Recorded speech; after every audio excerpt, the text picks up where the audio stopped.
What's up, everybody? I am your host, a candy bowl made from a human head, and that is my co-host, an evil clown resurrected from the dead. And welcome to the Grindhouse Cafe, where the movies are a little scary and your hosts are a little hairy. We are kind of hairy. We have beards. That's what you came up with. That's what I got. And welcome to the very first episode of our all-month-long, blood-soaked, blood-curdling, bump in the night, scary graveyard, full moon, creepy crawly, extra awesome Halloween special extravaganza. It's that time of year. That's a mouthful. That was a lot. Where the movies we pick all month somehow, some way, hopefully involve Halloween. I think last year, did we do all of our movies where Halloween took place on Halloween? So, Can't remember. The only one that didn't take place on Halloween was Friday the 13th, Part 7, and that's because we got a Friday the 13th in October, and we were like, well, what a better time to cover a Friday the 13th. Yeah, that's right. Yeah, so at least most of them cover Halloween. Then we had the Exorcist 50th anniversary, and we're like, well, doesn't have anything to do with Halloween. And then we caught during the movie That it does. very briefly. They never mention it, but it does take place during Halloween. It was meant to be. Yeah, we always have to do that. We Googled the list of horror movies that take place on Halloween, and I did see that The Exorcist is now on that list. Yeah. Other people have caught on. So on this episode, in celebration for Terrifier 3 hitting the theaters October 11th, we are covering Terrifier 2. And you have been trying to get this movie on the show for probably close to a year, maybe? Well, for first time it was the first Terrifier, which took a while to get to. But this one, I was probably talked about before we even did that. It's a lengthy one, though. Yeah, I was like, no, that movie is way too long. And now we're doing it, and it took me like fucking 10 hours probably just to write the plot alone. It was a long, long time. We had talked about way back that when we covered the first one, it would set up good for us to cover this one in October. And then we got the release date on Terrifier 3. And we're like, well, that's even better because we can cover this when that's coming out. And that'll set up for hopefully a perfect December Christmas Terrifier for us to finish out the current trilogy. Oh, yeah, good idea. So you're saying that we planned ahead and it worked out much better than the Vacancy 2 plan that we had. Yeah, let's not talk about that. We'll move on. It was a good episode. All right, well, let's jump into some Terrifier 2. Let's do it. Let's jump into the Clown Cafe. Hello, boys and ghouls. If you want to stay up to date on what's going on with the show, talk about or submit your movie requests, or just say die, then I got good news for you. You can always find us at one of our social media accounts or our official website at Grindhouse.Horror.Pod.com, Facecrook at the Grindhouse Syndicate Horror Podcast, Instascam at GrindhouseSyndicate.Horror.Pod, and many gore, which you can always find links for in the show notes as always. And you know what I always say, the morgue, the merrier. So please subscribe or follow for alerts on new episodes. Now, back to the show, kiddies. Frights, camera, action.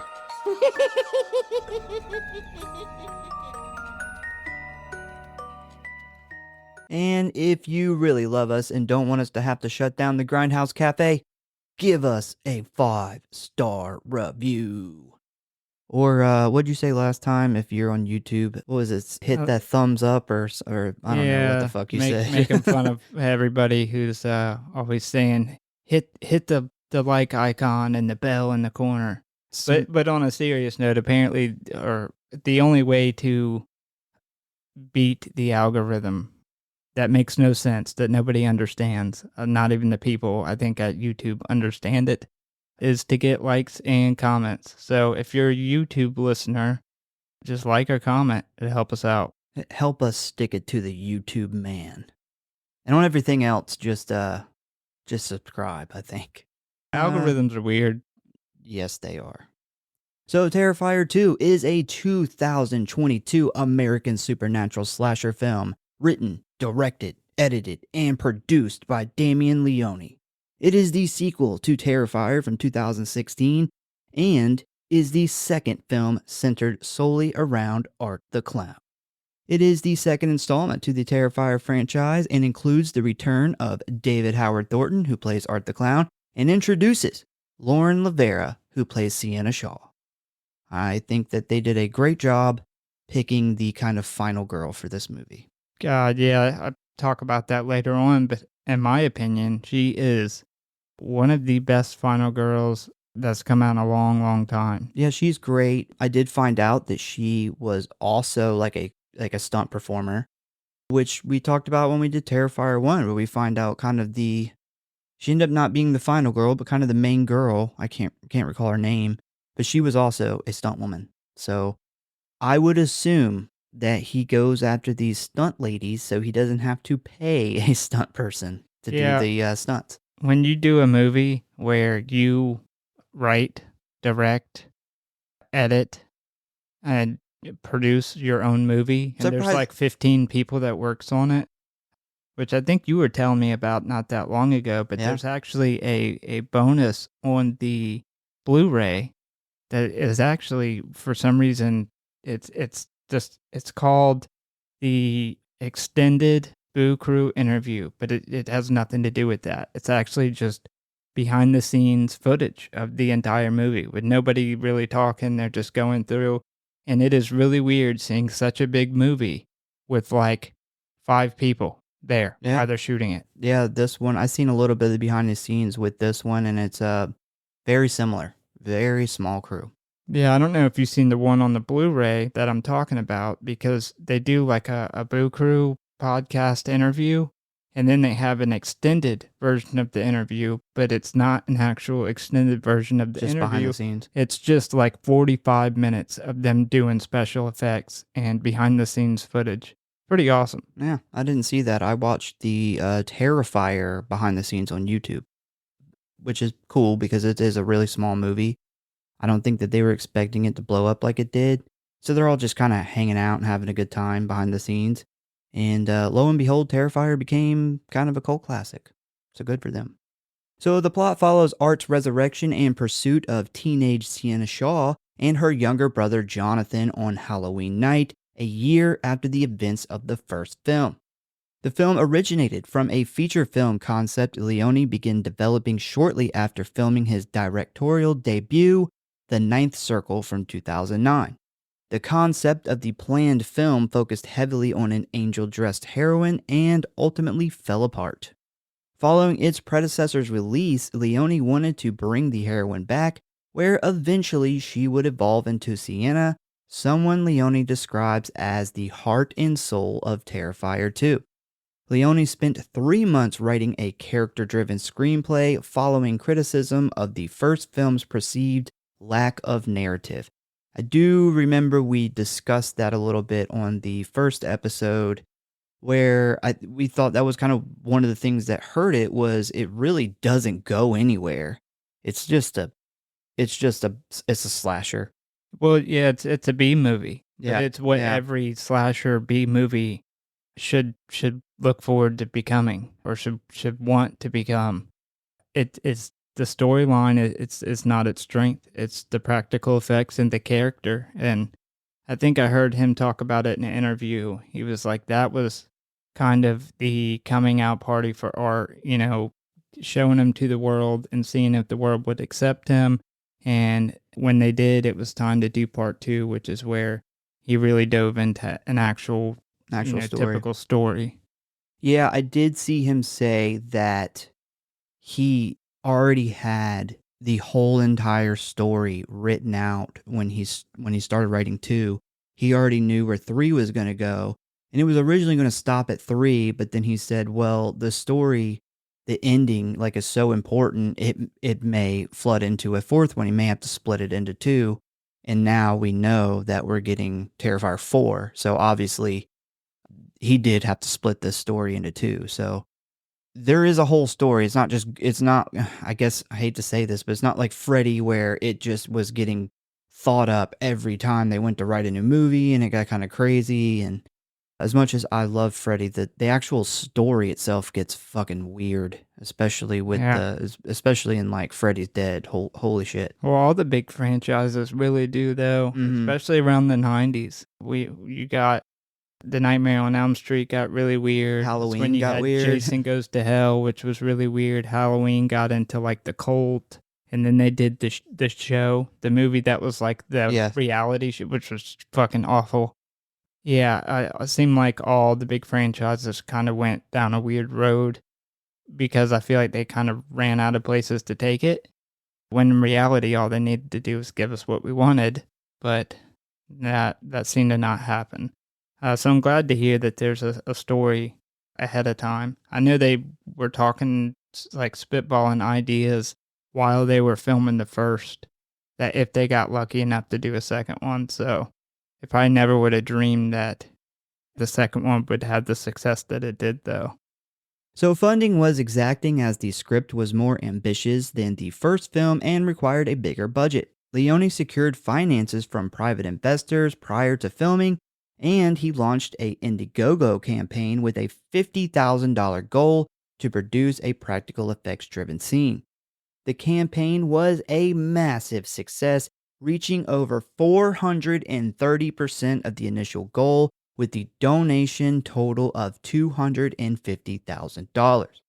The film has gained significant media coverage because of the gore effects, particularly for the notorious bedroom scene depicting the lengthy murder of the supporting character Allie.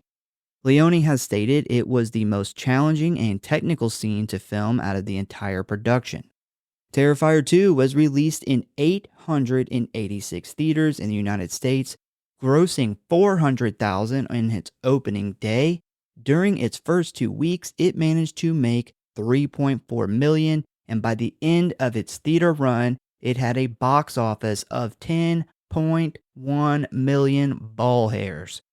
That is 3,900% return on investment, making it the most profitable film of 2022. If I had a little clap button on here right now, I'd hit it. Yeah, I mean, that's definitely a hell of a return on investment. I think this was, prior to this, Terrifier had a cult following. People who've seen the first, especially people who were really big into practical effects. So I think they drove that initial box office. But after that, I think it was word of mouth. Like, it really took off after this was released. People started talking and going to see it, and here we are. Well, correct me if I'm wrong, because I could be, but I would say that's really impressive because if I remember correctly, we didn't go to the theater and see it. It came out on Screambox at the same exact time as it hit theaters. There wasn't a theater around us originally that was showing it. So we watched it on the Screambox, didn't we? You are correct. Yeah, we didn't.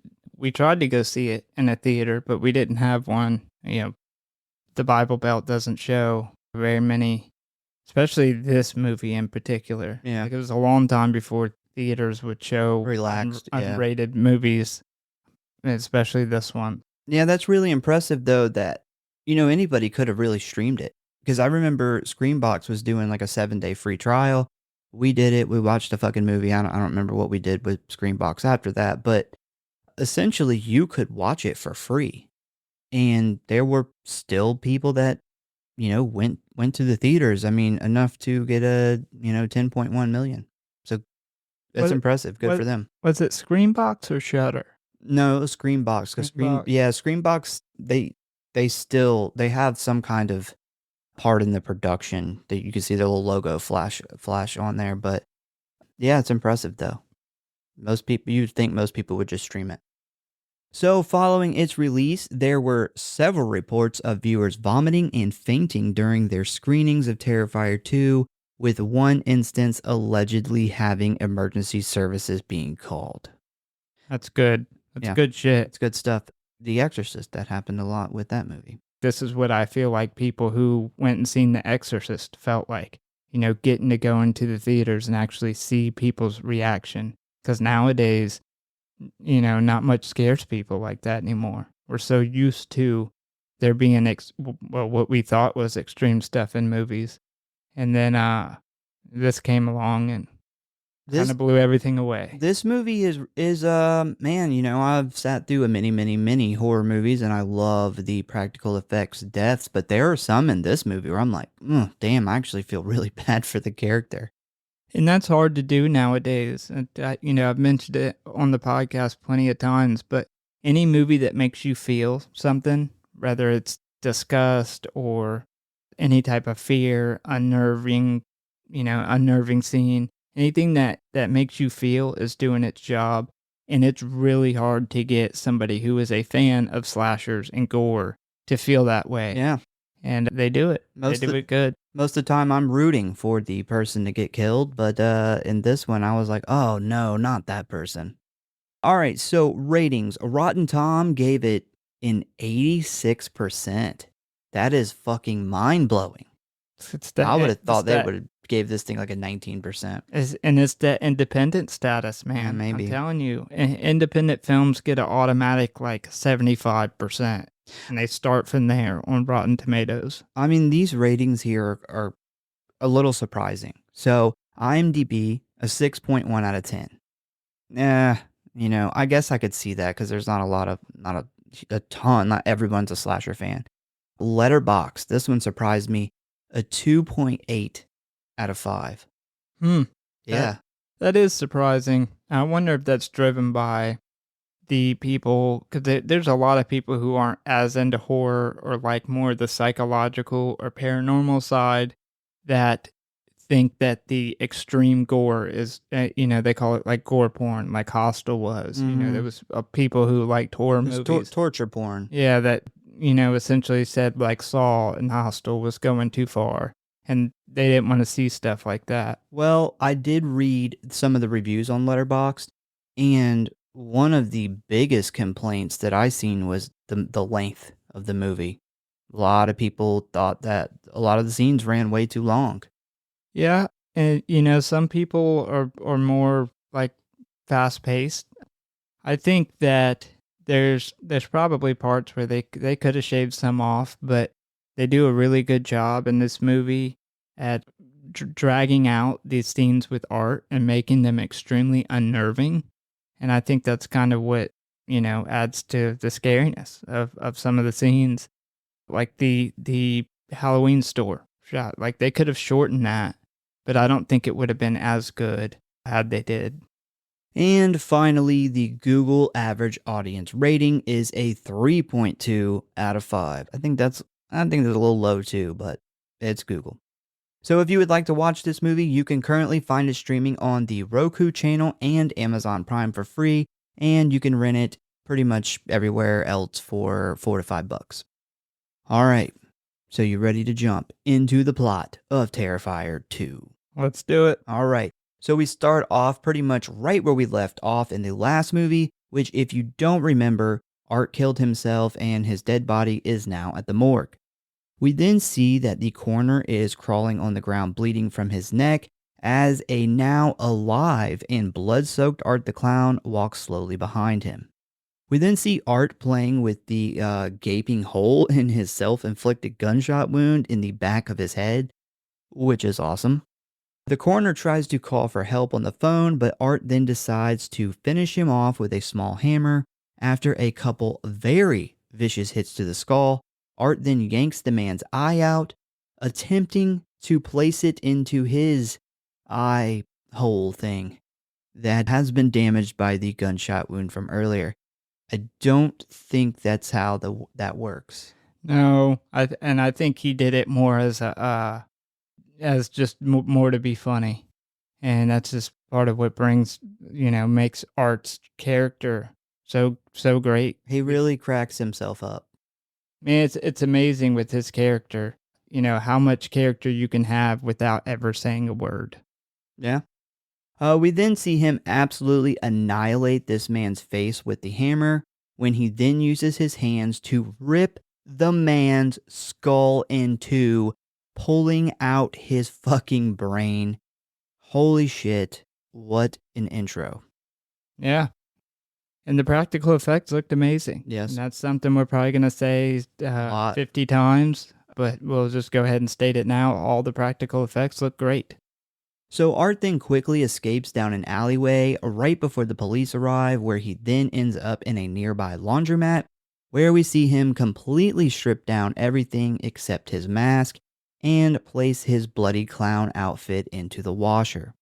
While reading a paper, the washers all suddenly stop, and when Art looks back, he sees a little girl version of himself, and she goes by the little pale girl. Who the fuck came up with him needing like a clown little girl? Damien Leone. That's just like... So I can tell you where the idea came from quickly. So he knew that this was going to be a character because he had planned this out before he ever did the first, but it wasn't originally going to be a small version of him.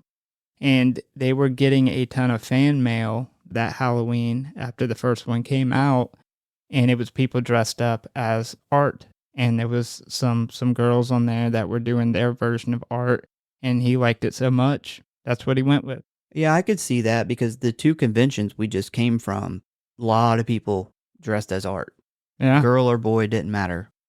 So I could see that. She then excitedly waves at Art, and after a moment he waves back when suddenly we see massive amounts of liquid shit coming out of her, splattering all over the floor. Is this liquid shit? Yeah, Or it is. Because I at first thought it was liquid shit, but then I thought it could have been like clotted blood. I think this was more to show like literally that this little girl is fucking rotten inside. Because I was like, why would you have her shit all over the floor? Like, how awful is that? I don't even know how that would work because she's sitting down. Well, I've seen some people commenting thinking it was more of like a menstrual thing. And that's when I looked closer at it. And I'm like, well, it could be clotted blood because, it's really dark. But she's really young, so that would be weird. I don't think anybody really understood it. Like I said, I just chalked it up to this little girl is not an actual little girl. She is literally fucking rotten inside. Yeah. She then walks over and sticks her finger in Art's bloody eye hole. They then start playing patty cake, and this is where we see a man who has fallen asleep while waiting on his laundry finally wake up. And as he looks over towards Art, we see that the little girl doesn't actually exist. And basically just a naked, bloody Art the clown is playing patty cake by himself. We then jump forward a little bit and we see that Art is now nice and clean. He has put his suit on and he has murdered the man that was sitting there waiting on his clothes. He literally took the time to mop up the mess he made. What a good guy. What a good fella. And then we get the title card, Terrifier 2. We then meet our main character in this story. So a year later, now in 2018, we meet a teenage girl named Sienna Shaw. And she is preparing her Halloween costume, which is an angel warrior lady made by her father who recently died of a brain tumor. We also see that she is really into like retro 80s, like Dungeons and Dragons, kind of David Bowie aesthetic. She's spray painting these wings in her room. You can't spray paint in your room. Like you can, it'll stink. For one, like you're going to get like paint overspray over all of your shit, and then your room is going to smell like fucking paint for a week at least. Yeah, well, she did it. She said, fuck authority. Yeah, I'm going to do it. My mom said not to, and I'm going to fucking do it. So next we see Sienna sitting down to eat dinner with her family, which consists of her mother and younger brother Jonathan. And this is where we learn that Jonathan has a bit of an obsession with the Miles County Clown, aka Art the Clown, who managed to kill 9 people the year before. We learned this info about Jonathan because he mentions that he would like to dress up as Art for Halloween, But to his disdain, Sienna and their mother both shoot that shit down. So later on, we see Sienna laying in bed watching some TV, and as she is flipping through the channels, she stops on this kids show called Clown Cafe. And while this is playing, we see Sienna drift off asleep, and while she is sleeping, we then jump into her dream, which puts her in the Clown Cafe. And we see kids and adults just like hanging out and talking and laughing, just kind of having a overall fun time. And there's this lady clown playing a banjo while singing the Clown Cafe song. And we can see like Art's face painted on the side of like a food truck behind her. I think, I think we can tell some weird, wild shit is about to go down at this Clown Cafe. Yeah, couple of things. So, did you notice what movie she was watching when she fell asleep? No, I didn't. The House on Haunted Hill. Oh, from look at What that. I believe 1959. Huh, isn't that something? Yeah, it's just one of those weird coincidences Yes. that happen. Yeah, this whole Clown Cafe scene is, you can definitely tell this is some type of really fucked up dream sequence. Yeah. All right. So I don't know why I said it like that. So Sienna then kind of comes to realizing that she is pretty much dressed as a little girl while sitting on this like playset thing. And she is pretty much like, what the fuck is going on here? We then see Sienna look over to her side and see a commercial being filmed for Art Krispies, which is full of vitamins and minerals and bugs and razor blades. Good stuff. Yeah, perfect to start your day out if you're a child. Yeah, the guy who's doing the voice for the commercial is actually David Howard Thornton, and he is doing an ode to the Joker, the animated series that Mark Hamill does. Oh man, I love that. Yeah, a lot of people I love thought that Mark show. Hamill was doing that. Yeah. He did that voice as a ode to that. Cool. So that was pretty cool. Another really interesting thing here. I don't know if it's ever been talked about in interviews, but so the painting of Art playing with the kids is very reminiscent of a painting in Denver Airport that really drives. I don't know if you've ever heard of I know you probably have, the conspiracy that there's like demonic shit and there's a bunch of Yes, I shit have, going on yeah. under. Well, that painting is one of a couple different reasons that drives that conspiracy. And I thought that was interesting, but then if you notice in the background, there is a pilot standing there and then a line of people with their luggage.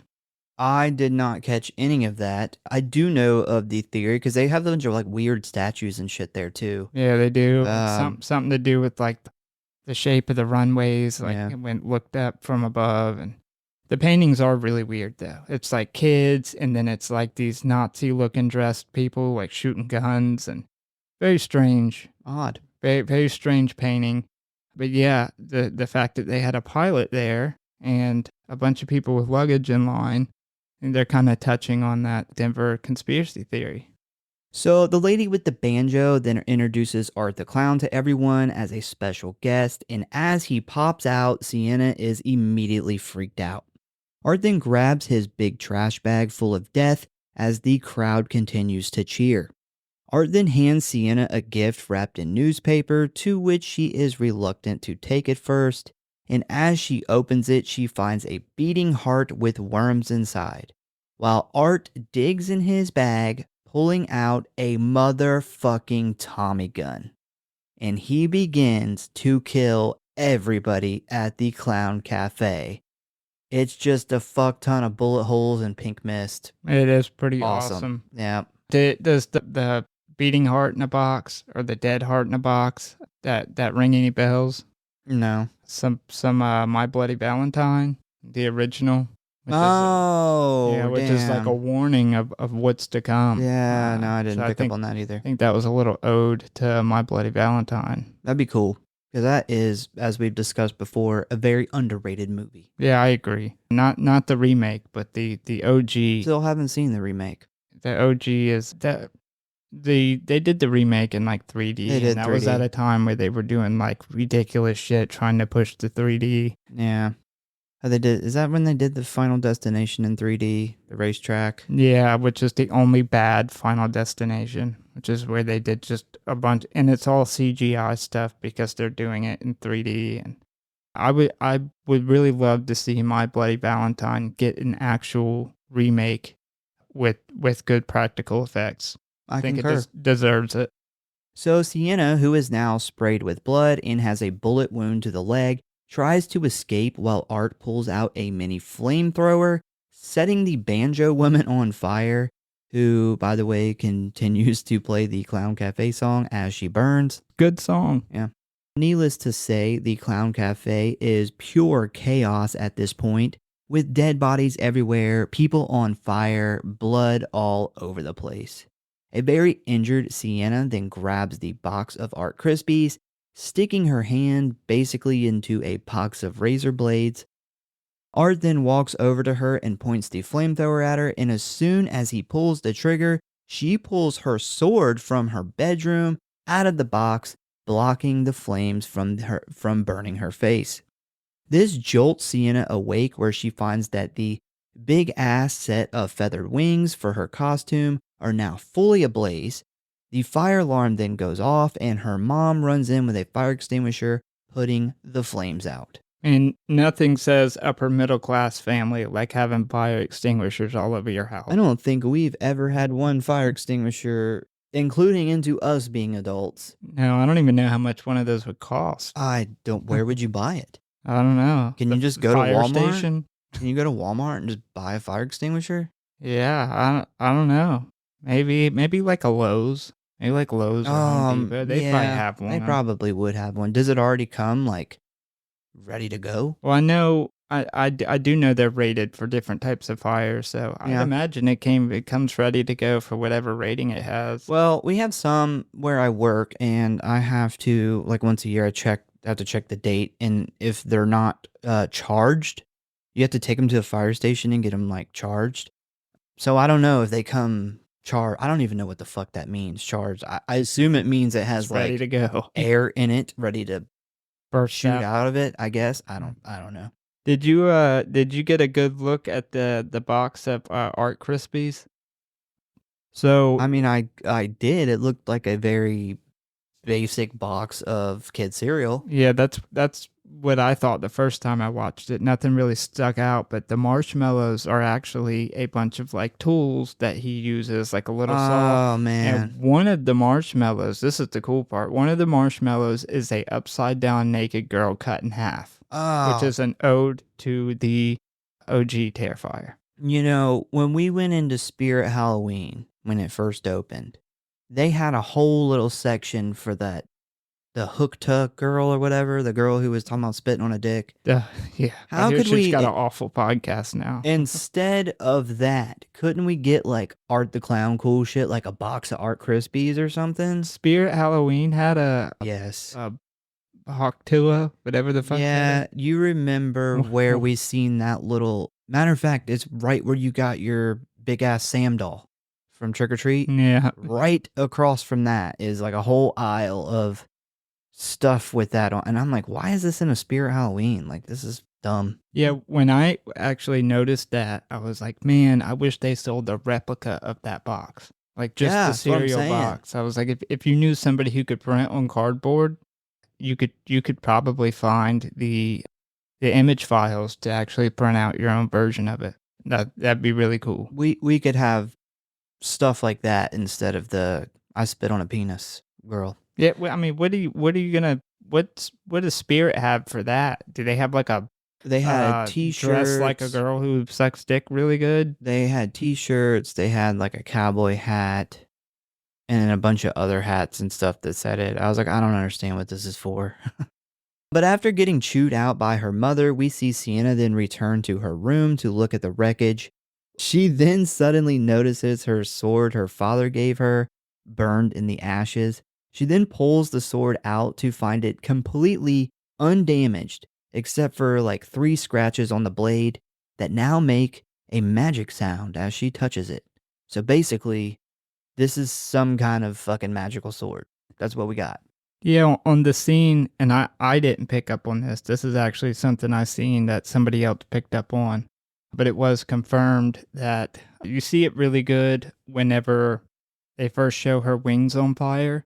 But that torso that the wings are on are actually spray painted in stripes with red and green stripes. And it is an ode to the Nightmare on Elm Street. And there's actually, I don't know what part it is, but apparently in the first Terrifier, there is a doorway that's spray painted with the same red and green paint. Yeah, that makes sense because I seen earlier today, I was watching an interview with Damien Leone, and he was saying that when he was, coming up with the art, the character, he really wanted it to be like a silent version of Freddy. And I was like, oh, that's awesome because I've said that many times on the show where I think if you were to compare him to any of the kind of OG slashers, like he's way more closer to Freddy than anything else. Yeah, I think he is probably the, as far as slashers go, the character with the most character that we've gotten since Freddy. Yeah, and I feel like they're really traveling the same path that they did with what New Line did with Freddy, where he's this big hit character, and now you're starting. They're they had Freddy in music videos, and he would do commercials, and he would fucking do like he'd be on the fucking I don't know package of a pack of gum or something. He was on everything. And I think that you're starting to kind of see that with Art the Clown. We're now starting to see a lot of Art the Clown stuff all over the place. I think it's a smart move. Yeah. I think the whole scene, too, with her being in a dream and coming out of the dream and the fire from her dream. Yeah. That was kind of one big ode to Nightmare on Elm Street within itself. So next up, we see Art and the little pale girl in some kind of like a garage workshop thing. Art is busy making some gnarly ass weapons to kill people with, while little pale girl sets up a small TV and begins watching the interview with Victoria, who is the woman who had her face badly disfigured by Art in the previous movie. She's basically saying how she wished that she was dead after seeing her face for the first time, and Art finds this hilarious. The interviewer then asked her about Art the Clown's body disappearing from the coroner's office, to which she firmly replies that Art is dead and that she's seen him die herself. This pisses Art off, and he gets up and kicks the TV, breaking the screen. Thought this was interesting. I didn't really notice it before, but the whole scene of him waking up in the morgue took place before the final shot of the first Terrifier took place. Yeah. This is the final shot. It's him watching this footage on TV. Yeah, that kind of threw me for a loop for some reason. So later on at school, Jonathan is walking through the hallway heading towards the bathroom when he turns a corner and suddenly finds Art and the little pale girl just sitting on the floor, playing with the decomposing body of a dead possum. Bro, that possum looks too good. It's very believable. Yes, it's too good. I'll say that. I love seeing good gore, but Jesus, they put a lot of time in making a really good decomposing possum. Or opossum, depending on where you're from. Hmm. So Jonathan freezes for a moment out of fear as Art and the pale girl play with the possum's guts. They then look at him menacingly for a moment before throwing the possum at him, hitting him in the chest. He then freaks out and runs out of the school, with one of his teachers seeing the dead possum laying in the hallway. Then we jump over to Sienna's school, where she's getting lunch. She meets up with her friends Allie and Brooke, where Brooke tells her about the reporter lady getting attacked by Victoria and having her face ripped off.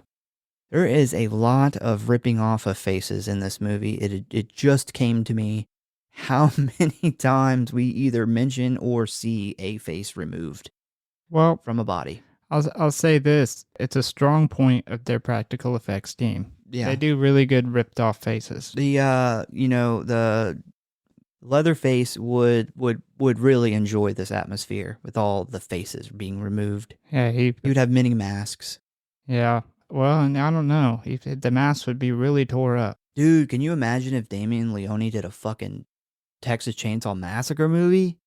Hey, I mean, We need could be that. better than some of the ones that we've gotten. Better than pretty much all of them. But if we actually could see him like removing a face and then putting it on, like, because we always see like a little bit of him and then boom, he's got the mask or whatever, but we don't ever get to see it like we see it in this.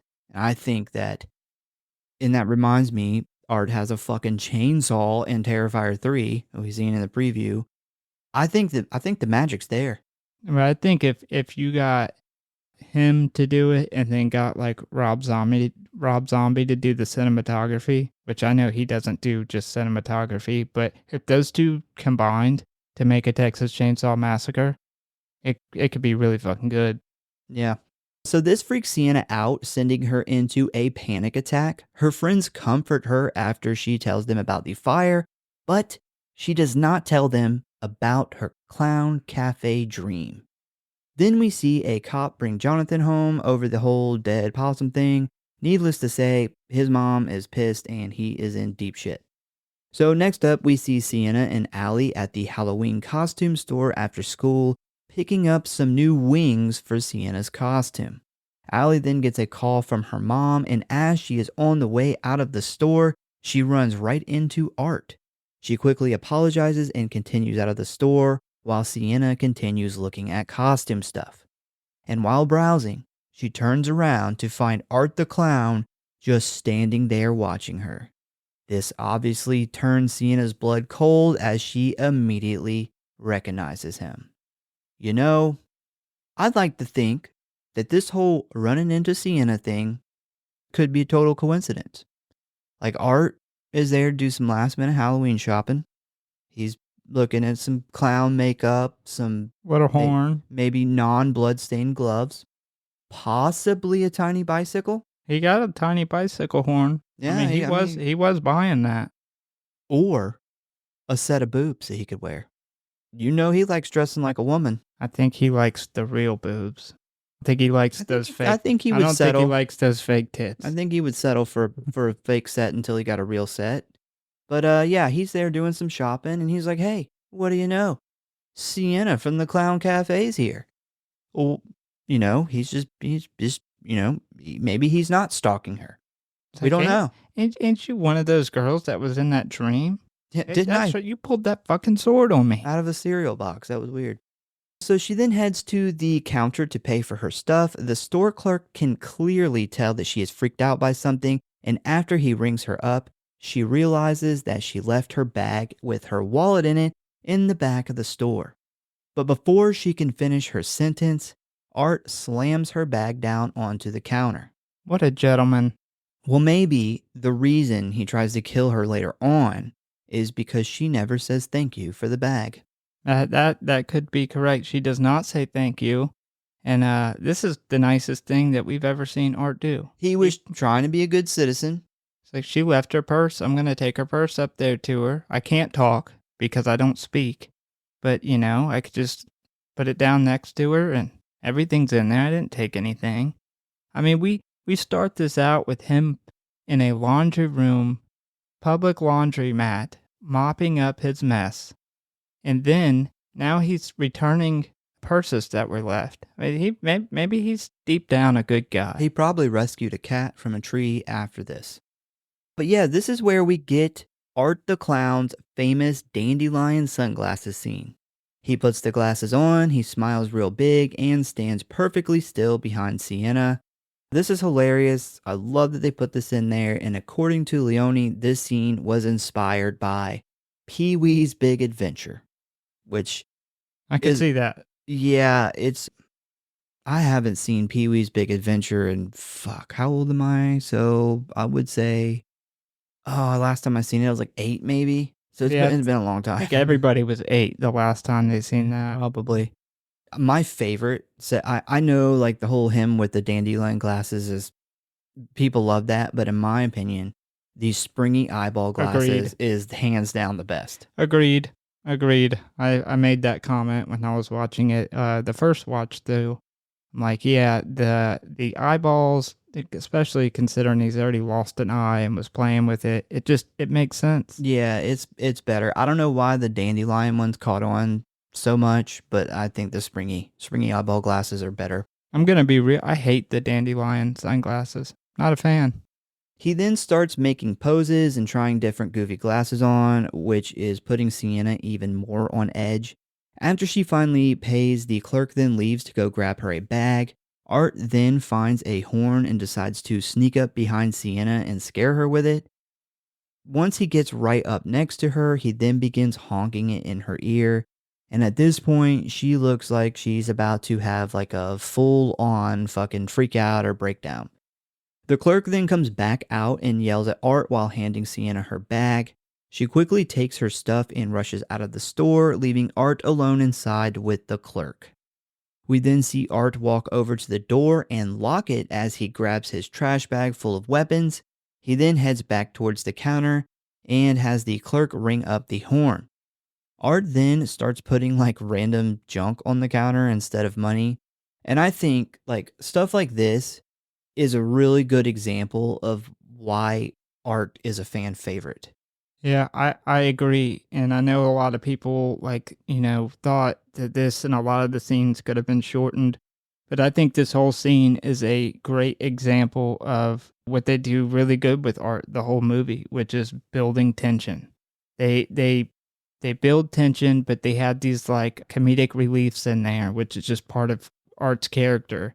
And then, right when you're about to laugh, you get this most fucked up thing you've ever seen. And that's Art. Well, I think that's why Terrifier, like the Terrifier movies, are so accepted by kind of the masses right now, is because I don't know if you could have this kind of success with this fucked up and as gory of a movie without these funny things that go with it. Like, imagine if you sucked all the kind of comedy out of Art and this was just like this mad clown doing all this.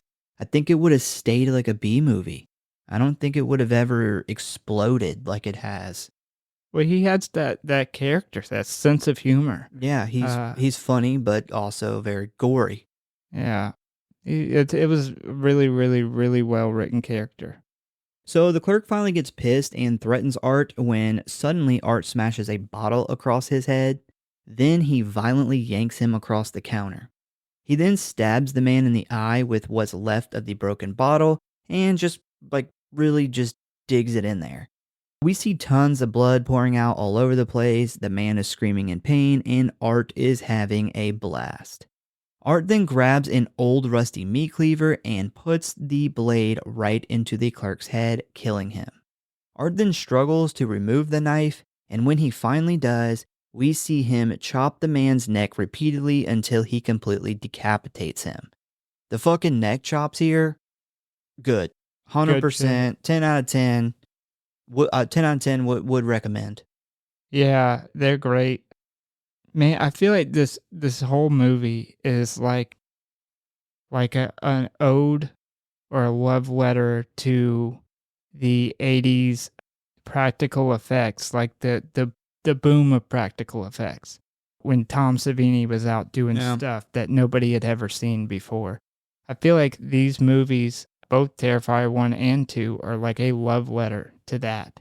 And we get all these things that for years, I mean, almost every horror franchise went through it, of awesome practical effects that were taken out of a movie, that these special effects teams put all this time into.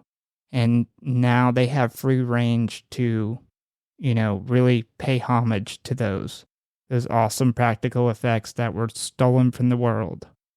Yeah, another thing about this scene I love is he poses with the man's like severed head in the window for the woman and her young son.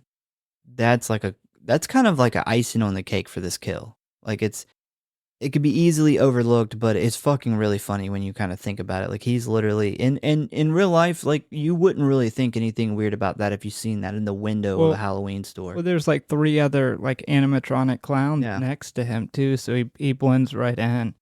And another thing, this is the Halloween store that we all deserve. I'm just gonna put that out there. This is two-story, great Halloween store. 2-story, awesome Halloween store. It's like got that old 90s movie theater carpet in it too. Maybe it was a movie theater that shut down.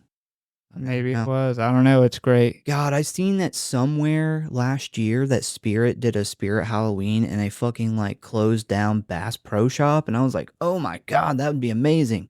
Yeah, I feel like that's like the Spirit Halloween in Salem. Like that's what Yeah, they it's got to get. be somewhere big or like, I don't know, like fucking LA or something where there'd be massive amounts of people that would go there. Yeah, I do remember when that happened. I don't remember where it was. I don't either. So next up, we see Jonathan telling Sienna about his Art the Clown situation at school. He then pulls out their dead father's sketchbook where we see news articles attached to pages in the back of the book. And if you are a frequent listener of the show, you know I read these goddamn movie articles for you guys. So here's what we learned. So we find out the identity of the little pale girl. So as the story goes, her name was Emily Crane. She was 10 years old and the daughter of two prominent circus performers. She was last seen walking around the circus on a Friday night, but her parents grew concerned after she went missing later on. After a large search began with members of the circus, her mutilated body was found in a makeup trailer. So we have an identity. We have like an identity of the little pale girl, but I think we'll probably talk about it later. We don't really believe this is like the ghost of Emily Crane. Yeah, no, She just takes the form of her. takes the body or the form of her, whether it uses her dead body like they do Terrifier, or it's just a shape shifting into that form. But what a lot of people I was reading had a lot of interesting theories on maybe Art knew this girl before, because it actually talks about in that article that she was family members of prominent clowns and mimes and circus workers. They actually specifically mention clowns and mimes in that article, and thought that was really interesting. You know, maybe Yeah. he was a family member of hers or something that was able to lure her in. I don't know, maybe shed some light on who the actual Art the Clown was in real life Yeah. before he was a zombie clown mime killer. Because we do know, and we talked about it, I think, in the Terrifier episode, that him in Terrifier is a human being. And this movie, this is the first time he is like resurrected back from the dead. This has never happened to him before. Yeah, that's why he was super surprised when he initially got resurrected. So we also see that before his death, Sienna's father drew a picture of Art in the sketchbook, which is why Jonathan has been so fascinated by the clown. Also in the sketchbook is a couple of drawings from the previous movie. I was really hoping they would have a drawing of Art wearing the boobs. Yeah. That would have been a great touch. No, we got some cool drawings though of some of the kills from the last one, which shows that her dad was seeing these kills in pretty good detail to be able to sketch them out. Thought that was really, really interesting. We also get the last sketch is what looks like Sienna in this costume that she's putting together, holding the head, but not the head of Art. It is actually the head of a demon, that the demon was from the Ninth Circle. Oh, did not know that. Yeah, there's a lot of, and I didn't put a lot of them in my notes, but there's a lot of references to the Ninth Circle in this movie. So next up, we jump on over to Allie's house where we see that she is home alone, handing out candy to trick-or-treaters. She attempts to head upstairs, but gets interrupted by the doorbell again, and when she opens it, we see Art standing there with his bag out. She immediately recognizes him from the Halloween store and tries talking to him. Art continues to hold out his bag for candy, but she tells him no, and she says that the candy is only for the kids and shuts the door in his face. Just seconds later, the doorbell rings again and she refuses to open it.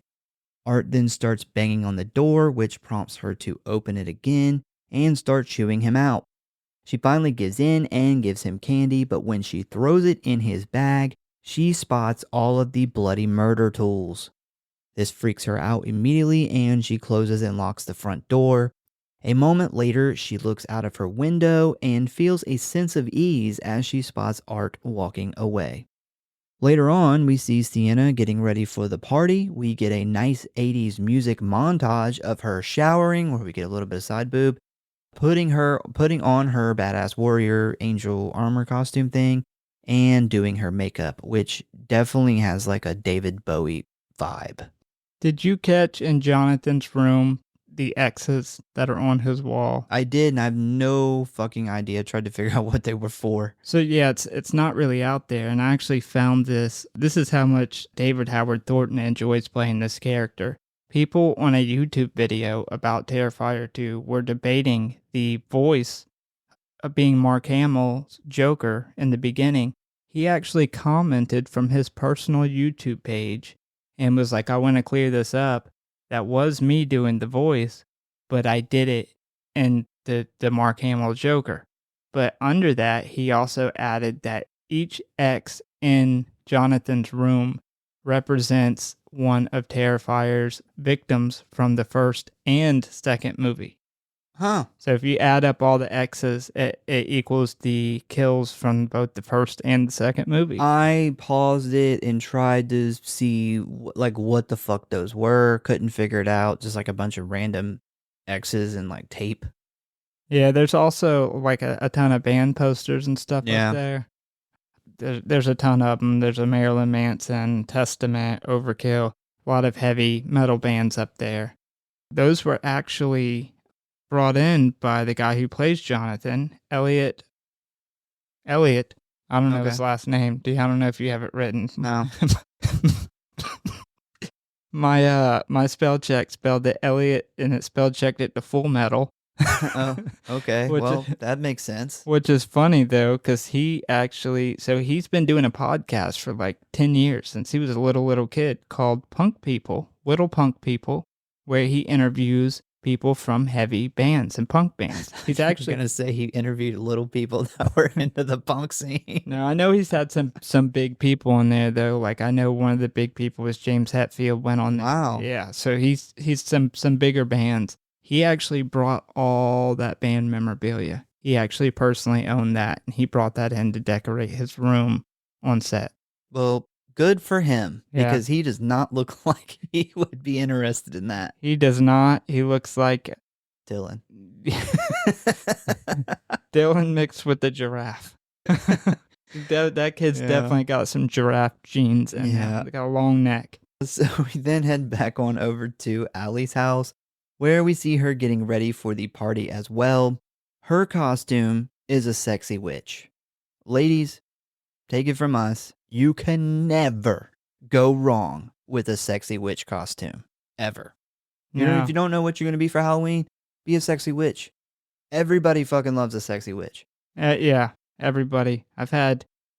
You've had interviews with everybody in the world, 8 billion people, and they're all like, sexy witch is it. Just anytime you get like a witch movie, witches are portrayed different, but I love when you get like the sexy succubus witch that's like, they're the best. Like looks super hot and is able to lure you into the woods, and I'm like, yes. Suck my soul out. I'll take that. Take my soul. Yes. So as she is putting on her makeup, she hears a loud noise in the house. She then heads downstairs to investigate, where she finds that her back door has been broken into, which immediately freaks her out. Art then casually walks into the kitchen and drinks a glass of water, with Allie just standing there like shooketh. Allie then takes off running with Art in pursuit. She then makes it back to her room and attempts to escape through a window, but Art grabs her and slams her on the bed. And it is a good thing Art had that glass of water first, because he's going to need some hydration for what is about to go down. He's going to get a workout in, for sure. He then pulls her head back and slices her face, starting at her forehead right down the middle of her eyeball and down to her cheek. It looks gnarly, but we are just getting started. So she is pouring blood from the cut as she attempts to crawl away. Art then grabs a pair of scissors and begins cutting her fucking scalp off. It gets better. It's better. Wait, there's more. The Billy Mays. Once again, he cuts along her forehead. He then starts to peel back her scalp, revealing a bloody skull. He then tosses her back on the bed where he starts to cut and stab her back. She tries to fight him to get free, but he grabs her left arm and snaps it back in the other direction, causing the bone to pop out of the skin. But it just gets so much worse. Yeah, when he's like stabbing her in the back with those little scissors or scalpel, whatever he's using there, that was like, oh God, man, this is bad. Like this is bad. But that was just the beginning. It always surprises me how long this is.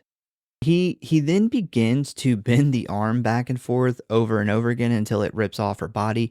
It's kind of like when you're trying to break a piece of like a plastic tab or something off, and you just kind of bend it back and forth a bunch until it just pops off. That is exactly what her arm does. Sure. I don't think it works like that, but sure.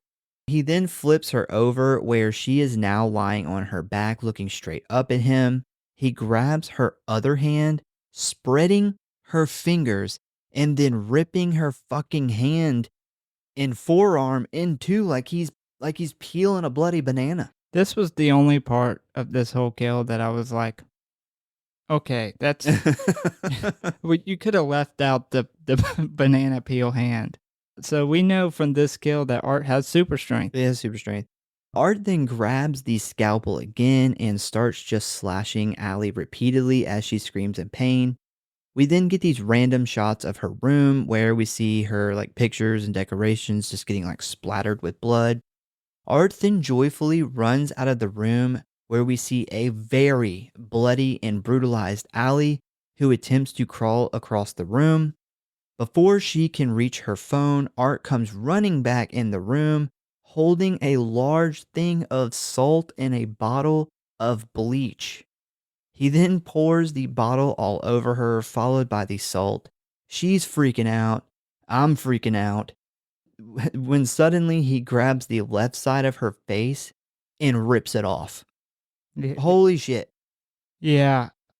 Yeah, this is clearly their attempt at matching or outdoing the iconic kill from the first Terrifier that everybody knows. Yeah, it which was. is the cut from crotch to head cut upside down.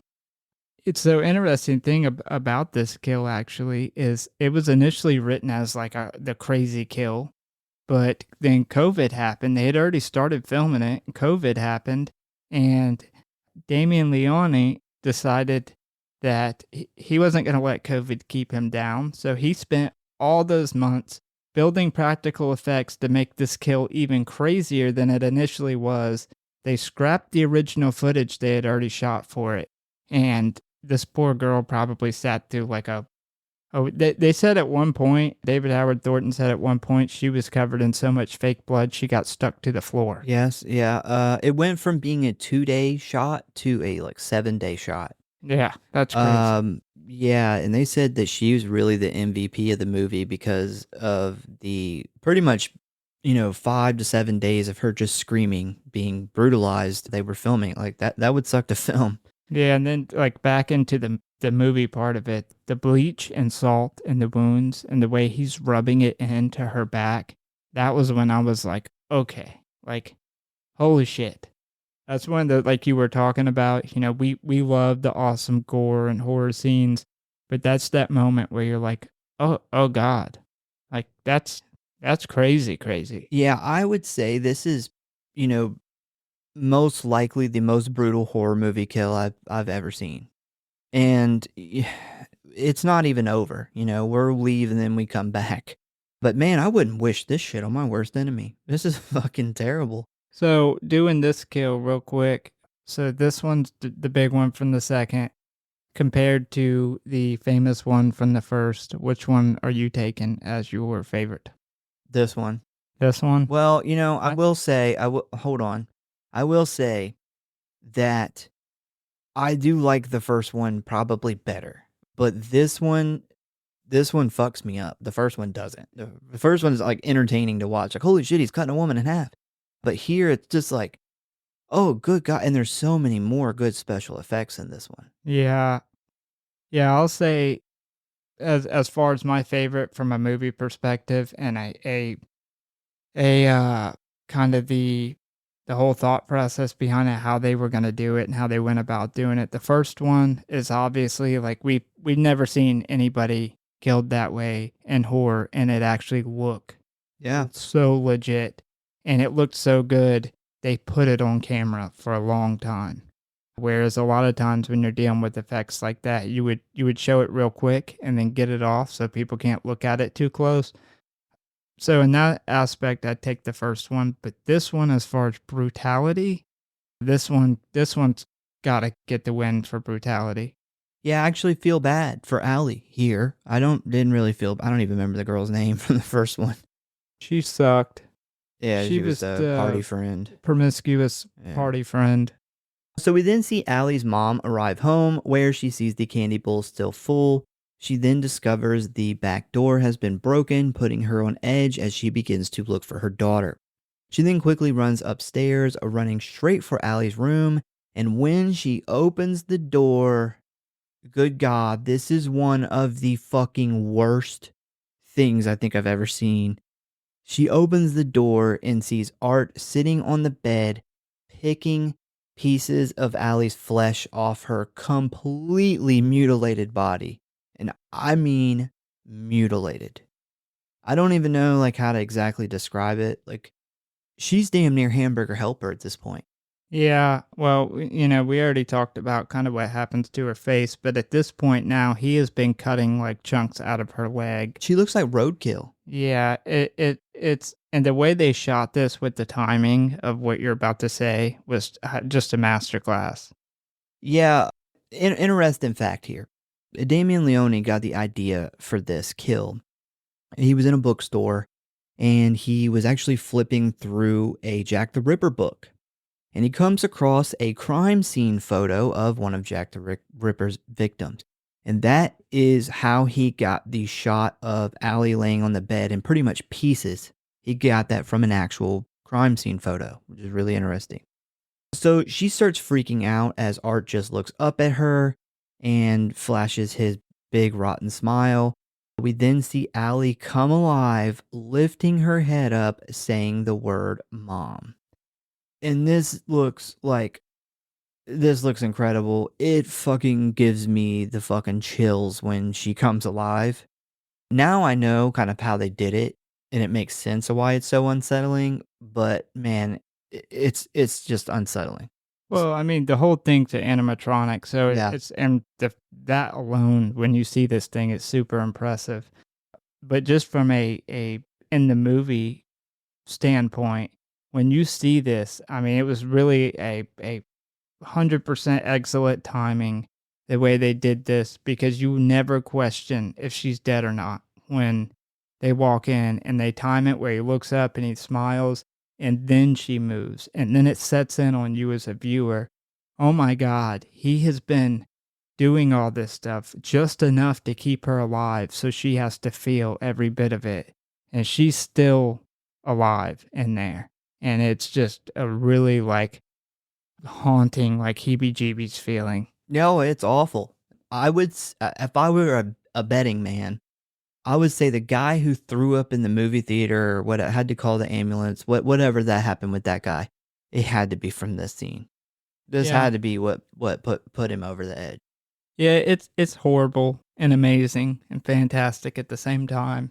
Because, being a gore and horror fan and loving knowing like how they do stuff in the background and stuff, this is fantastic, man. This is what every like FX artist wishes they could show their work. And, maybe they wouldn't put this in a movie, but would love to just have the freedom to be able to do crazy shit like this.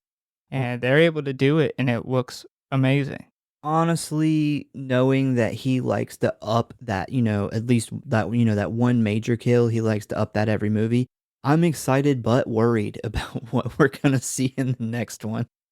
So we then jump to the party where we see Sienna and Brooke buying drinks while discussing Allie not texting them back. Brooke just assumes that she will eventually show up, and they decide to just enjoy the party. By the way, the guy who plays the janitor in Terrifier 1 makes a cameo appearance in this one as the DJ at the party. Did not know that. Yep. We then jump back to Allie's house real quick, where we see some kids who are trick-or-treating. They ring the doorbell looking for some candy. Art then opens the door and presents them with Allie's mom's fucking head that has now been turned into a candy bowl. It seems Wow. like this where I'm just like, that is fucking great. Yes. Like they went the extra mile to literally make a carved out head of her mom. That looks fantastic. Yeah. And have Art serve kids candy for Halloween in her hollowed out head. And they don't even think twice because it's Halloween. Yeah, surprisingly, the parents don't really think much of it. They're just kind of like, oh, that's cool. Honestly, I would probably do the same thing. Bro, if I was a parent, I would be like, that is fucking awesome. Where Yeah, did you get that from? I would get a picture of that. The kids then, one by one, take treats from it, with some of the candy still having blood and brain matter on it. Next up, we head on over to Sienna's house, where we see her mom try to talk to a very mopey and sad boy Jonathan. They once again argue about the possum at the school thing. Jonathan tries to show her his dad's sketchbook containing articles and drawings of Art. She flips out and rips it up, causing Jonathan to call her a bitch.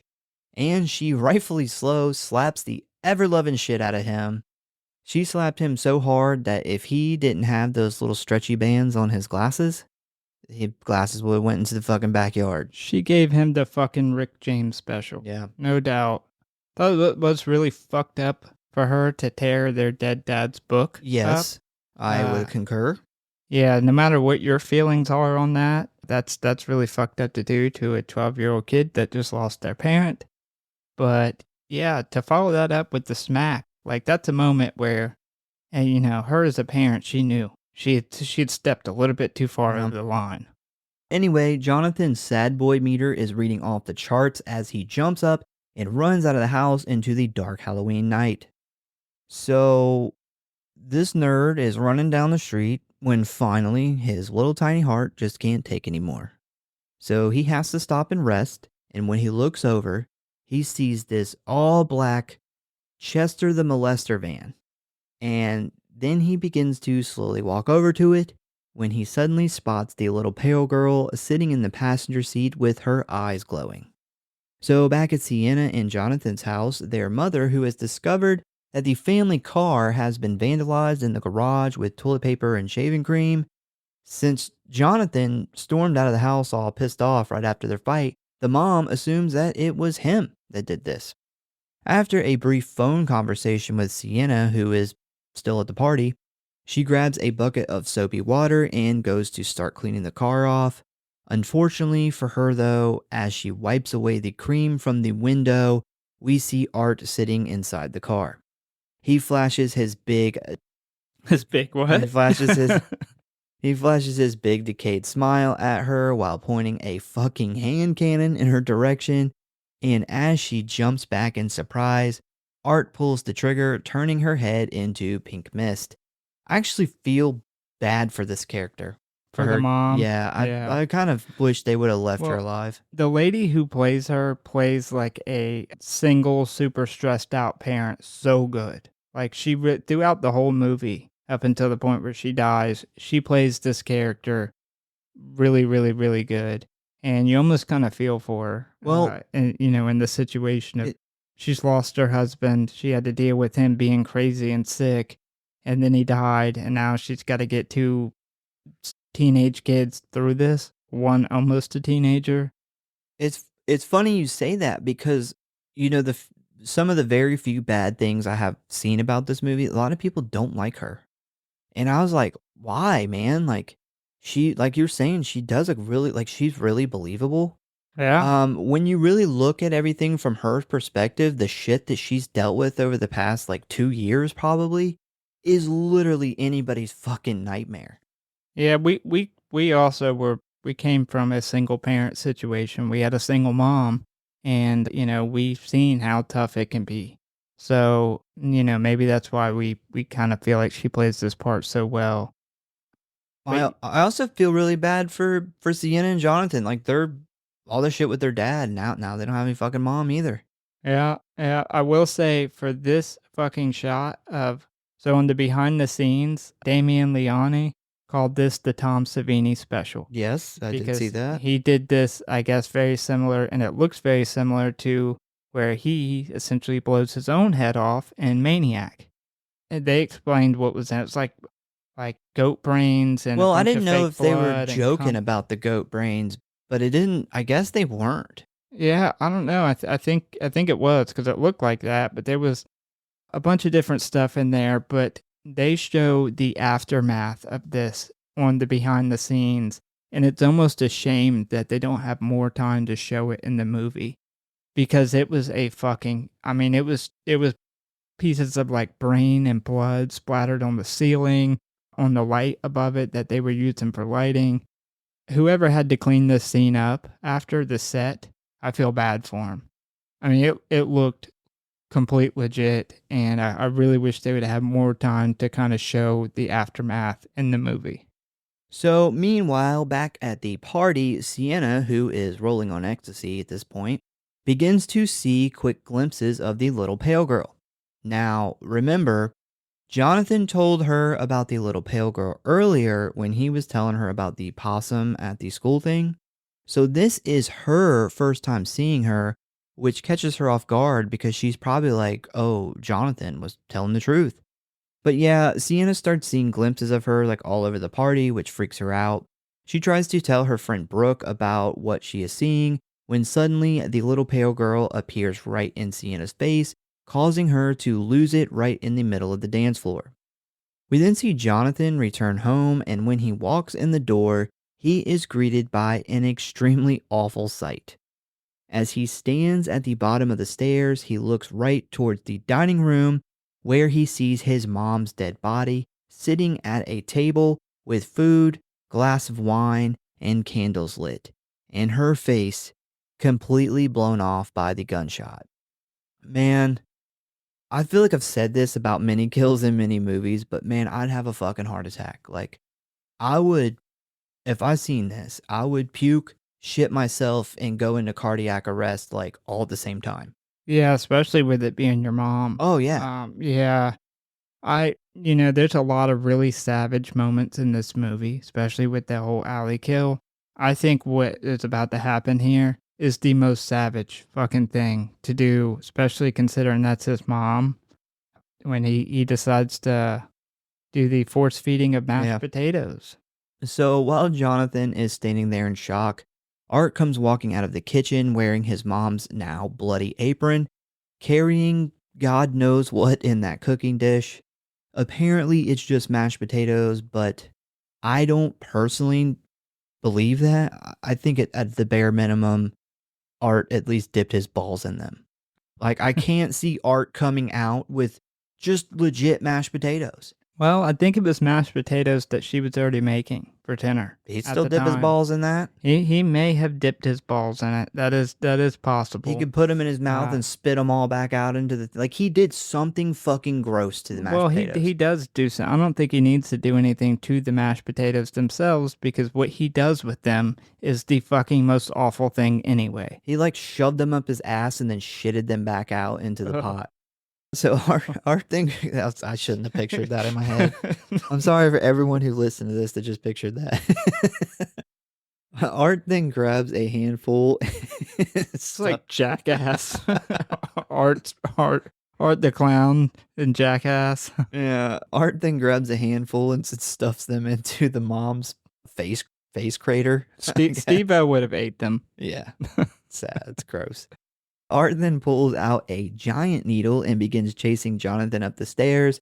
Jonathan is then able to make it to Sienna's room, attempting to grab her sword, but Art knocks him to the floor, climbing on top of him and injecting him with something. We don't ever find out what it is, but whatever it is, it knocks him out cold. Yeah. So next up, we see Brooke, her boyfriend, and Sienna riding in a car. Brooke is being a 100% total bitch, all because she had to leave the party after Sienna's panic attack. Fuck her, man. But you drugged your friend who you already know has some mental issues. Like it's hinted multiple times throughout this movie that she's had a lot. She's on medication. She's had some mental stuff going since her dad died. Part of that is seeing some stuff, and now she is drugged. She spikes her drink with Molly, on top of her already being on other drugs, and then you get mad at your friend and try to make it like you were doing did the good friend thing. It's such a narcissistic thing to do. If I did it for you. If I were dating her, like if I'm this guy driving this car and she acted like this to her friend that obviously, had some stuff going on or whatever and is having a panic attack, I'd break up with her. Yeah, I think this would be the last night she ever seen me. When Sienna leaves and she explains, which is when us as the viewer finally find out the story behind their dad, and knowing how she was already treating her, I would have been like, what the fuck is wrong with you? I would have double broke up with her. It's for sure now. I want to go back out so I can fucking dump you again. You want to go back out and then, okay, I'm done with you again.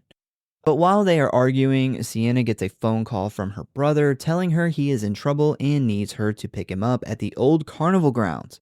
Sienna thinks he sounds kind of weird, but agrees to go get him. We then see that it is not Jonathan on the other end of the phone. It is actually the little pale girl impersonating him, while he is knocked out in the back of Art's van. So we then jump to Brooke's boyfriend's SUV pulling up to the carnival entrance. And this is where we learn that this is the same carnival that the little girl was murdered at, who we now know as the little pale girl. This info freaks Sienna out after she remembers the article about the murder that her brother showed her earlier in the day and realizes that Jonathan would not have come here by himself. Sienna then gets out of the car and decides to go look for him in the carnival grounds alone. And man, oh man, the way her hips are swinging when she's walking away, that was getting me a little hot and bothered. I ain't gonna lie. Actually, it looked like this was one of the first scenes that they shot, and they had her walking through. They put a camera on tracks, and it's like a ladder, and she was having to make sure she steps a certain way to go over the rings in it. So it's interesting you say that. Well, she was looking hot. She was walking a certain way. She was looking very attractive to me. I didn't catch this the first time I watched the movie, but they talk about how their dad had a brain tumor and was seeing stuff, was being abusive, and then one night drank a bunch of alcohol and committed suicide by driving into a transformer. I now wonder if he drove into that transformer on purpose. They mentioned he was seeing things, so he was clearly seeing this probably this little pale girl and some variation of Art because he's drawn them. I wonder if they killed him. If Art killed him?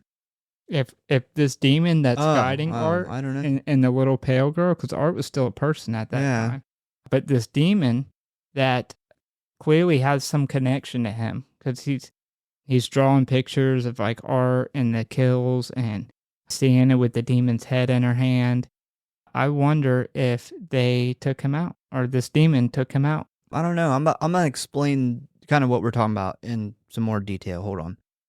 So while Sienna is gone, Brooke tells her boyfriend about Sienna's dad. And we find out that he had a brain tumor, which caused him to go kind of crazy and become abusive, mainly towards Sienna herself, which I didn't actually see coming. I don't really remember that from the first time I watched it. But then one day, he got super drunk, he left in his car, purposely crashed into this power station, which caused him to get trapped in the car and burned to death, which apparently people from, down the street could hear him screaming. So that's kind of the backstory on the dad, pretty much the whole family, what the family's gone through. And the boyfriend is like, that explains a lot. And he's probably thinking after all that, like, wow, all that, and you're being a bitch to her right now. Like, yeah, you're even worse than I thought. Hearing that too also sheds some light on the mom ripping up that notebook. I agree. At first I thought that was really fucked up. And then after I heard that, I'm like, well, in her scenario, her perfectly normal husband gets this brain tumor, starts drawing all this crazy shit that he's saying he's seeing, why he's abusing her kids and probably her. That probably would bring back a lot of really bad memories. You wouldn't want to see that. Yeah, and you notice too, like Jonathan really kind of puts the dad on this pedestal. And I feel like, Sienna's kind of in the middle. I don't think she really says like anything bad about her dad with Jonathan there, but and then the mom, she finally breaks. Like she can't hold this kind of facade that your dad was like, had this honorable death or whatever.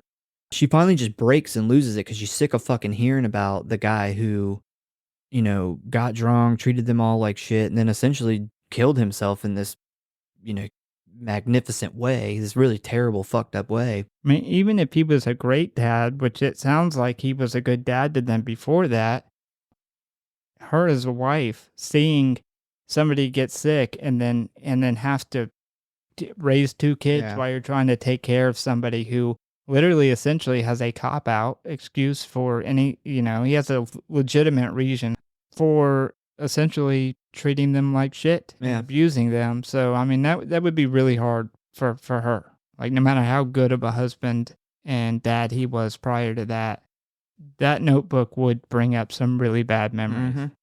So, meanwhile, while Sienna is looking for Jonathan, Art and the little pale girl use his phone to lure Sienna to an old abandoned ride called the Terrifier.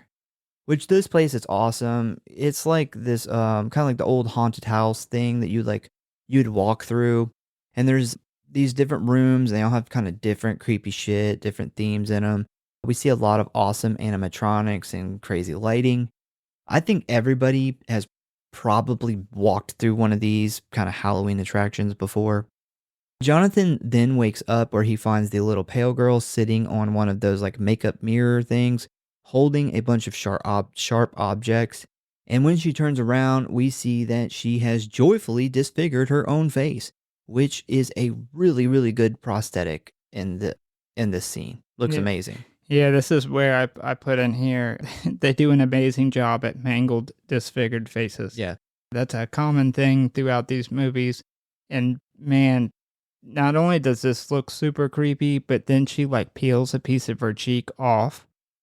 Looks amazing. So back at the car, Brooke and her boyfriend do some cocaine about it and start hooking up. And before things get too hot and heavy, Brooke decides to try to call Sienna while her boyfriend gets out to go pee. And we finally have a guy who does not walk a mile to take a piss. But it doesn't really matter because as he is peeing, Art walks up to him with a butcher knife and stabs his dick off. He literally rips it off and wipes his bloody, mangled cock on the glass in front of Brooke. Art is a motherfucker for that, though. Be honest.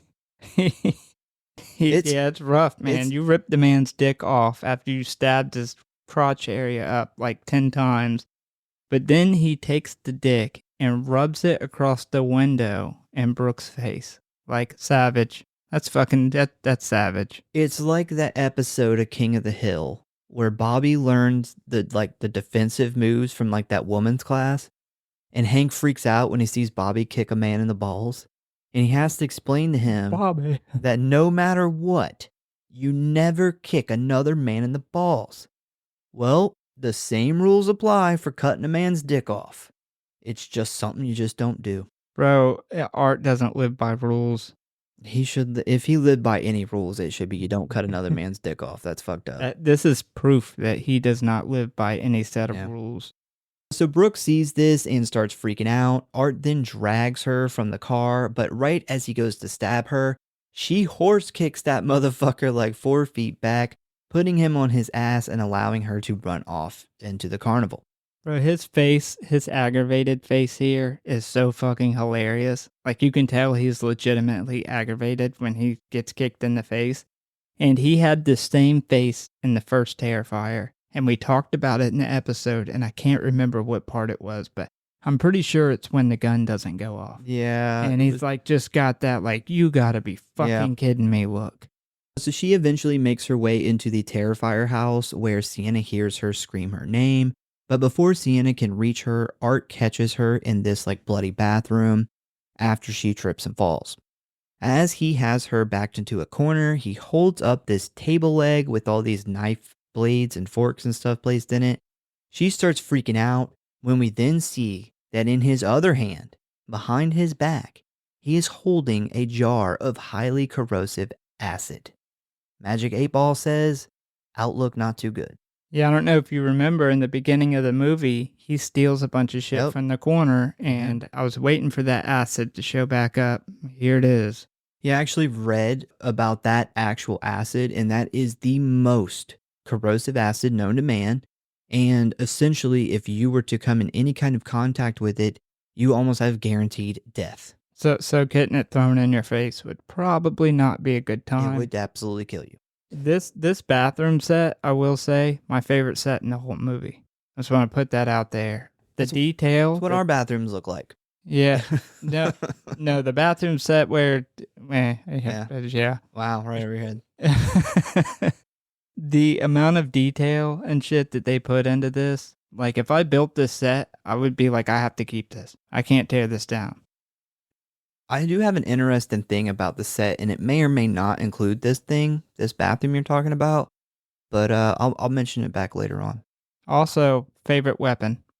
Favorite set and favorite weapon. Your favorite weapon's the table leg? I call it the spiked bat. It's not a bat. It is a table leg with spikes and knives driven through it, but that's very hard to explain to people. But a table leg, those things are fucking heavy too. Mm-hmm. So yes, it's my favorite weapon. So he then throws the acid in her face, where we see it immediately melt and bubble her skin. And as soon as she grabs her face in pain, Art begins beating her with the table leg thing. She pretty quickly falls to the ground, where Art then busts open her kneecap before doing a full swing, placing the table leg right into her chest, completely obliterating her chest cavity. He does this 3 or 4 times until her chest is pretty much a bloody mush. So the first shot's just impeccable timing. Oh, it's so, like, the sound is even, like, ugh. The sound, and they timed her blood spit when she gets hit so perfect. It was one of my favorite scenes in the entire movie. Art then climbs on top of her, removes some of the mangled pieces, and then pulls out her still beating heart before taking a huge bite of it. So while running through the Terrifier, Sienna quickly comes across Brooke's mutilated body. She begins to cry and freak out while Art stands in the doorway watching. He then walks up to her, but she soon spots Jonathan behind Art. She then calls out his name, causing Art to turn around, giving her the chance to grab the table leg and stab Art with it, allowing Jonathan to take off running. Art then beats the shit out of Sienna, smashing her face into a mirror and knocking her out. Surprisingly though, Art doesn't kill her. He leaves her on the floor while he chases after Jonathan. Despite attempting to escape the haunted house, he is eventually caught by Art, where he gets sliced up a bunch of times with a scalpel. But as we see Art having some fun after his attack on Jonathan, a beaten and bloody Sienna sneaks up behind him, hitting him in the back with the table leg. As he goes down to his knees, Sienna buries the end of the table leg into the back of Art's skull, allowing her to grab her brother and escape. A few moments later, Art sneaks up behind Jonathan and begins beating him with the whip thing we seen in the last movie. If I remember correctly, we see him in the very beginning of Terrifier 1, like tying those like razor blades and things to the whip. It's like he's got a bunch of scissors and stuff on there. That's my favorite weapon. Yeah, that's a really cool weapon. So right before in between him getting a bat in his head, Sienna and Jonathan are going through this really cool part of the haunted house, and it's like this funeral with all these dead people sitting there. And there was a shot in this that I was like, wow, that was clearly an ode to like old school 50s, 60s horror. The way they shot it, and they used a different score for it. So I'd put that in my notes, and when I went back and I watched the beginning part of the part that we get from the House on Haunted Hill from 1959 to compare the scores, and the scores are almost the exact same. But not only that, not only is the shot, the angle, the single frame shot, and the score almost the same, I realized that it is a dead version of the character from the movie, that the part that we see in the beginning that she's watching. I actually took a picture of it for you, because I know that that's kind of hard to explain, but that's whenever the bump bump score is going, they do the same exact shot. Oh, same hair. Same, yeah. Clearly the same, supposed to be the same character. Oh, it's interesting. Thought that was really cool. That's Yeah, something that I would have not caught that. I noticed it was like an ode to that era horror, but going back and watching it, it's clearly an ode to not only that era, but also that movie in particular. So while Jonathan is getting beat like the little bitch he is, Sienna runs over and blasts Art right in the face with a metal pipe, but Art the Clown is just having way too much fun and begins beating both Sienna and Jonathan with the whip. But after a moment, Sienna has had enough of this bullshit. She then sits up and grabs the end of the whip, taking it from Art and turning it against him. At one point, the end of the whip gets stuck in his face. It's like razor blades and like scissors and shit. And it's just caught on his skin, and Sienna just like fucking rips it off. It's awesome. Yeah, this is awesome weapon. Like both ways, when he's beating them with it, and then when she's beating him with it, it's fucking awesome. It's like super like gruesome. You see like blood splatters coming out of him as he's getting hit. That was really, really cool weapon. Really creative. And I will say that Art the Clown is the most creative person with weapons that we've seen in a long time. Since like the 80s horror, when Jason Voorhees would come up with creative ways to kill people, and Freddy Krueger would always come up with some really cool way. I just really loved that they brought it back, because I specifically remember that weapon from the first one. I believe the opening is him making that weapon. And I remember saying like, damn, I would not want to get fucking hit with that thing. That would suck. That's the beauty of having continuity, where the same guy has a vision and makes the movies, as opposed to a different director, different writer every time, that unfortunately we got with a lot of the great horror franchises that we love. Yeah, one thing I will say is like Nightmare on Elm Street is like, if you're a big Nightmare on Elm Street fan, you know that one, his makeup is different in all of them, and two, he has a different glove every time. And I really wish it would have just stayed the same. Yeah, some of the gloves get real like fat, like thicker. Yeah, they get different kind of colors and stuff too. And yeah, so the original has that like copper burn, like when you're trying to weld copper. But later on, it's like a nickel color, and it's a lot worse. It's like ran down the back of the glove and shit. It's almost one of them that's like an X pattern. And yeah, I agree. I wish they would have kept with the same hero glove, or at least tried to make an exact replica. But after that, she grabs a metal rod and jams it right into the top of Art's head, killing him, kind of. Just as she thinks that she has won, Art grabs her from behind, slamming her to the ground, as he then climbs on top of her and begins to strangle her.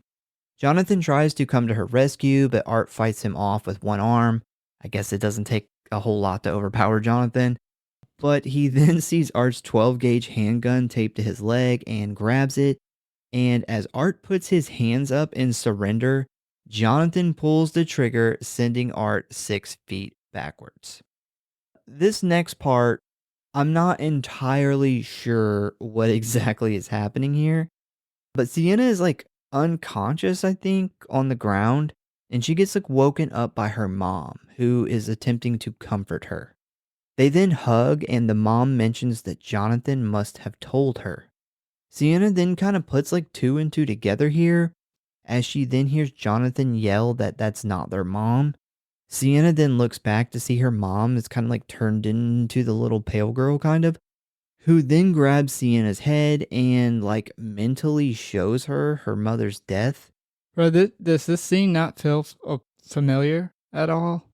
This is very similar to Nightmare on Elm Street Part 3 Dream Warrior. Yeah, I got that with where Nancy and her dad, and it's Freddy is actually her dad. It's not really her dad, and it's a trick. I do see that, but the thing is, like, with Jonathan yelling that, it's like, I can't tell, is this happening in her dream? Is she awake and this is really happening? I think not sure. She's awake, and this demon has, as we know, can shapeshift, and so turns him from this little girl into like her mom, and basically is mentally fucking with her just to be a bitch, I guess. I do love the kind of dream warrior kind of thing, though, because people know that I'm a big Dream Warriors fan. Yeah, I don't know if I would have caught that, but we just did Dream Warriors like a month ago.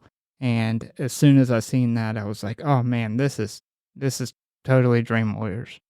So either way, Sienna is very upset by this, and when she comes to, Art and Jonathan are both gone.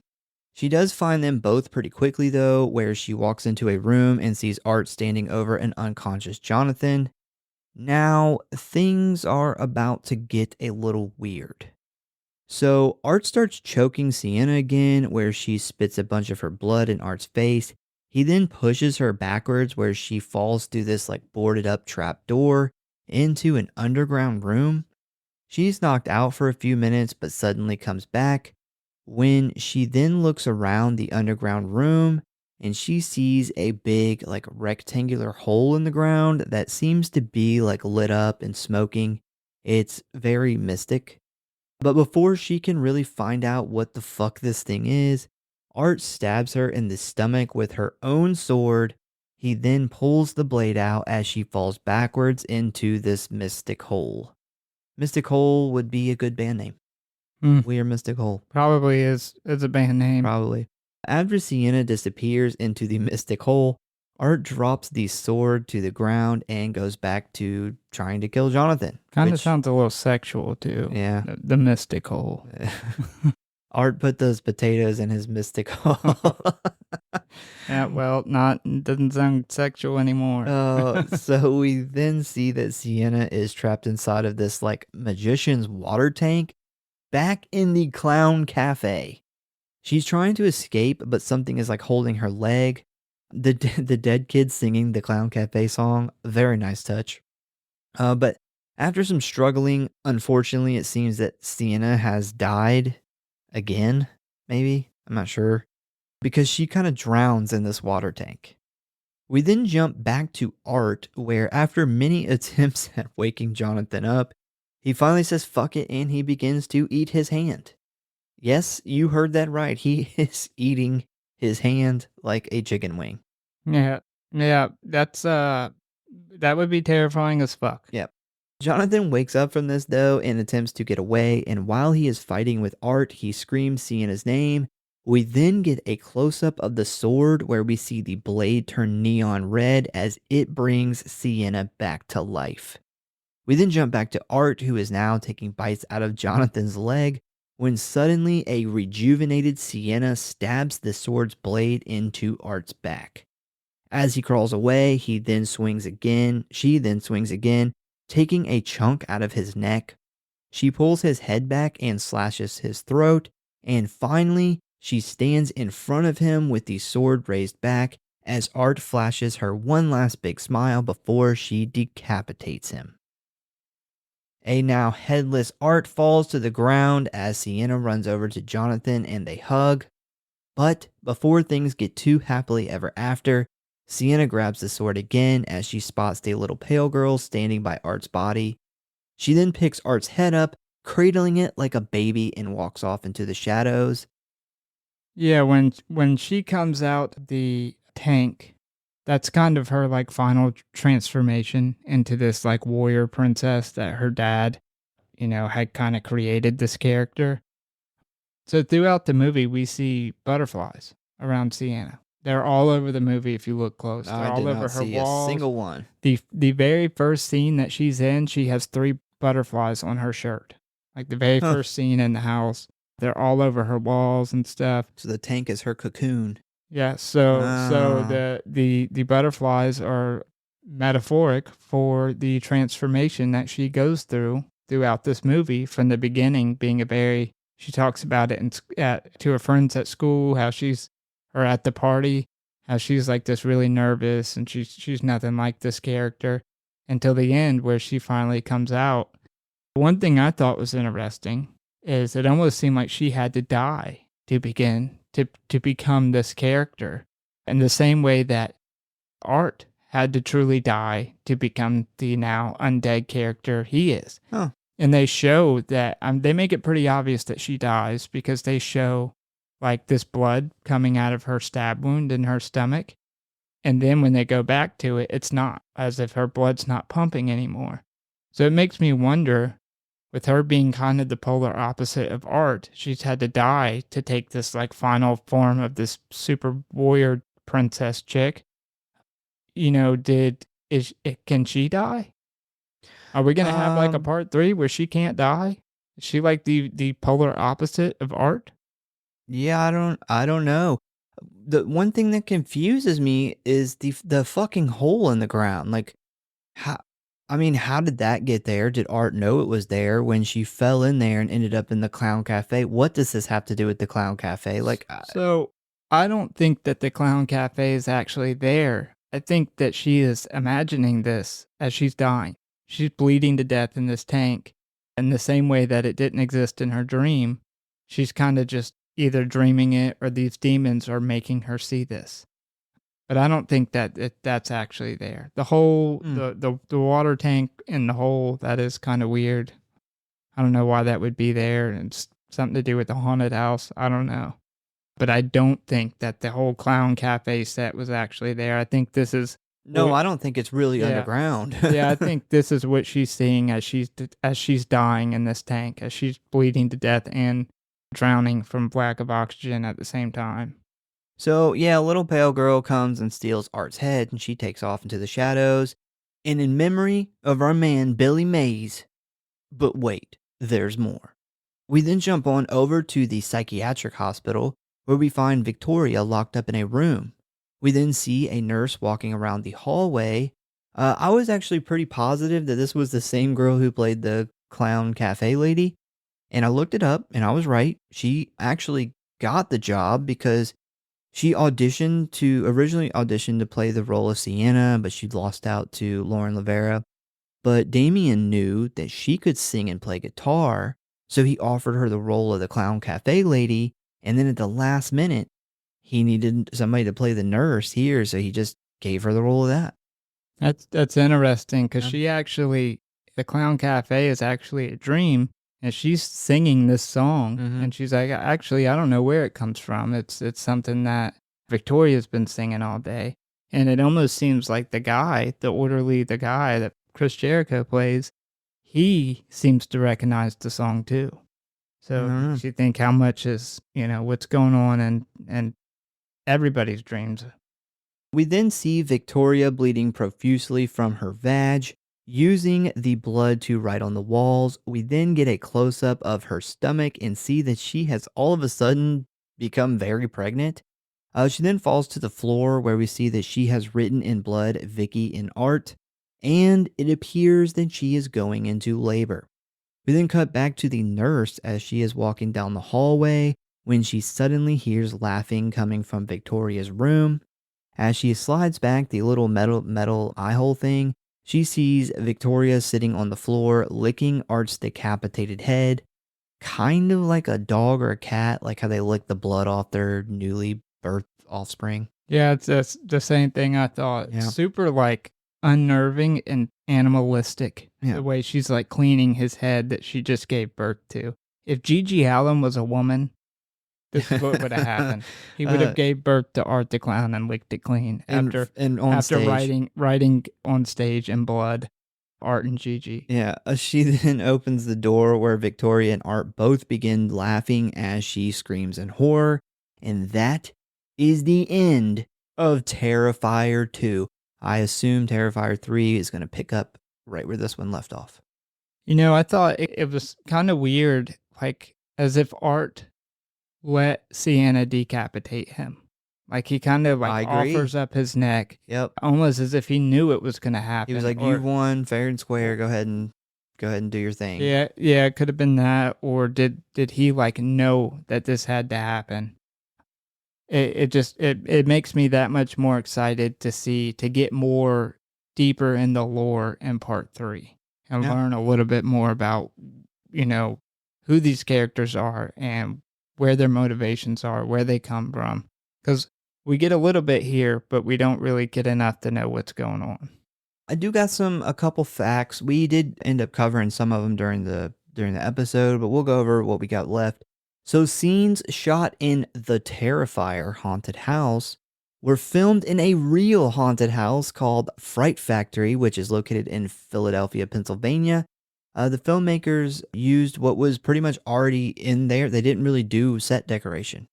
That's what I was talking about. That bathroom that you were talking about was when they filmed in there. Pretty much all the decorations, animatronic stuff is all already in that place. So you can tell most of it was like definitely had to be a haunted house because all this stuff would have cost a ton of money to even for the amount of money that this was made with. I do wonder if the bathroom scene was made separate from that Could have been. because it is a real tile. Like at least it looks like real tile. But the amount of decoration, even if they went in there and it was a regular bathroom, like because you see Art's name written all over the wall in the background in blood, and there's actually a lot of like blood and shit smeared all over. I didn't realize that until I was watching the special features on some of the practical effects. But yeah, just that set is fucking phenomenal. The shot of it, the outside of it where it says the Terrifier where you would enter, that's actually miniature. Yeah. So we already covered everything else I had. So if you look at that part, the entrance to the Terrifier, where you said it was a miniature, somebody pointed out that it's actually painted. The clown to the left is actually painted just like the newer remake of Pennywise. Has the same like paint job on the face. And when you go inside, there is a clown right when they go inside that has the painting of the original Pennywise. So that was kind of a nod to the It movies. Yeah, I didn't really pay attention to the clowns on there. I just, for some reason, the Terrifier always catches my eye with that. Well, it's not super obvious. It took somebody pointing it out, and it's obvious that they painted it to look the same and it has the same hair, but they shaped the face different. And the one inside that looks like the original Pennywise, what really gives it away, because it's just like a basic clown, because he was kind of a basic clown, but the sharp, pointy teeth that it has on it. So yeah, they did it where it wasn't like so obvious that they could get in trouble, or just, they wanted it to be more Kinda just like paying homage. like an Easter egg. Yeah. All right, so ratings and kill count. Total kills is 27. There's a lot of fucking kills in this. So we got the coroner who got his throat slit and head crushed. The laundromat guy who was stabbed in the skull with a broken mop. You have 16 Clown Cafe patrons who were shot by Art. They were set on fire, gonna kill a bunch of different ways.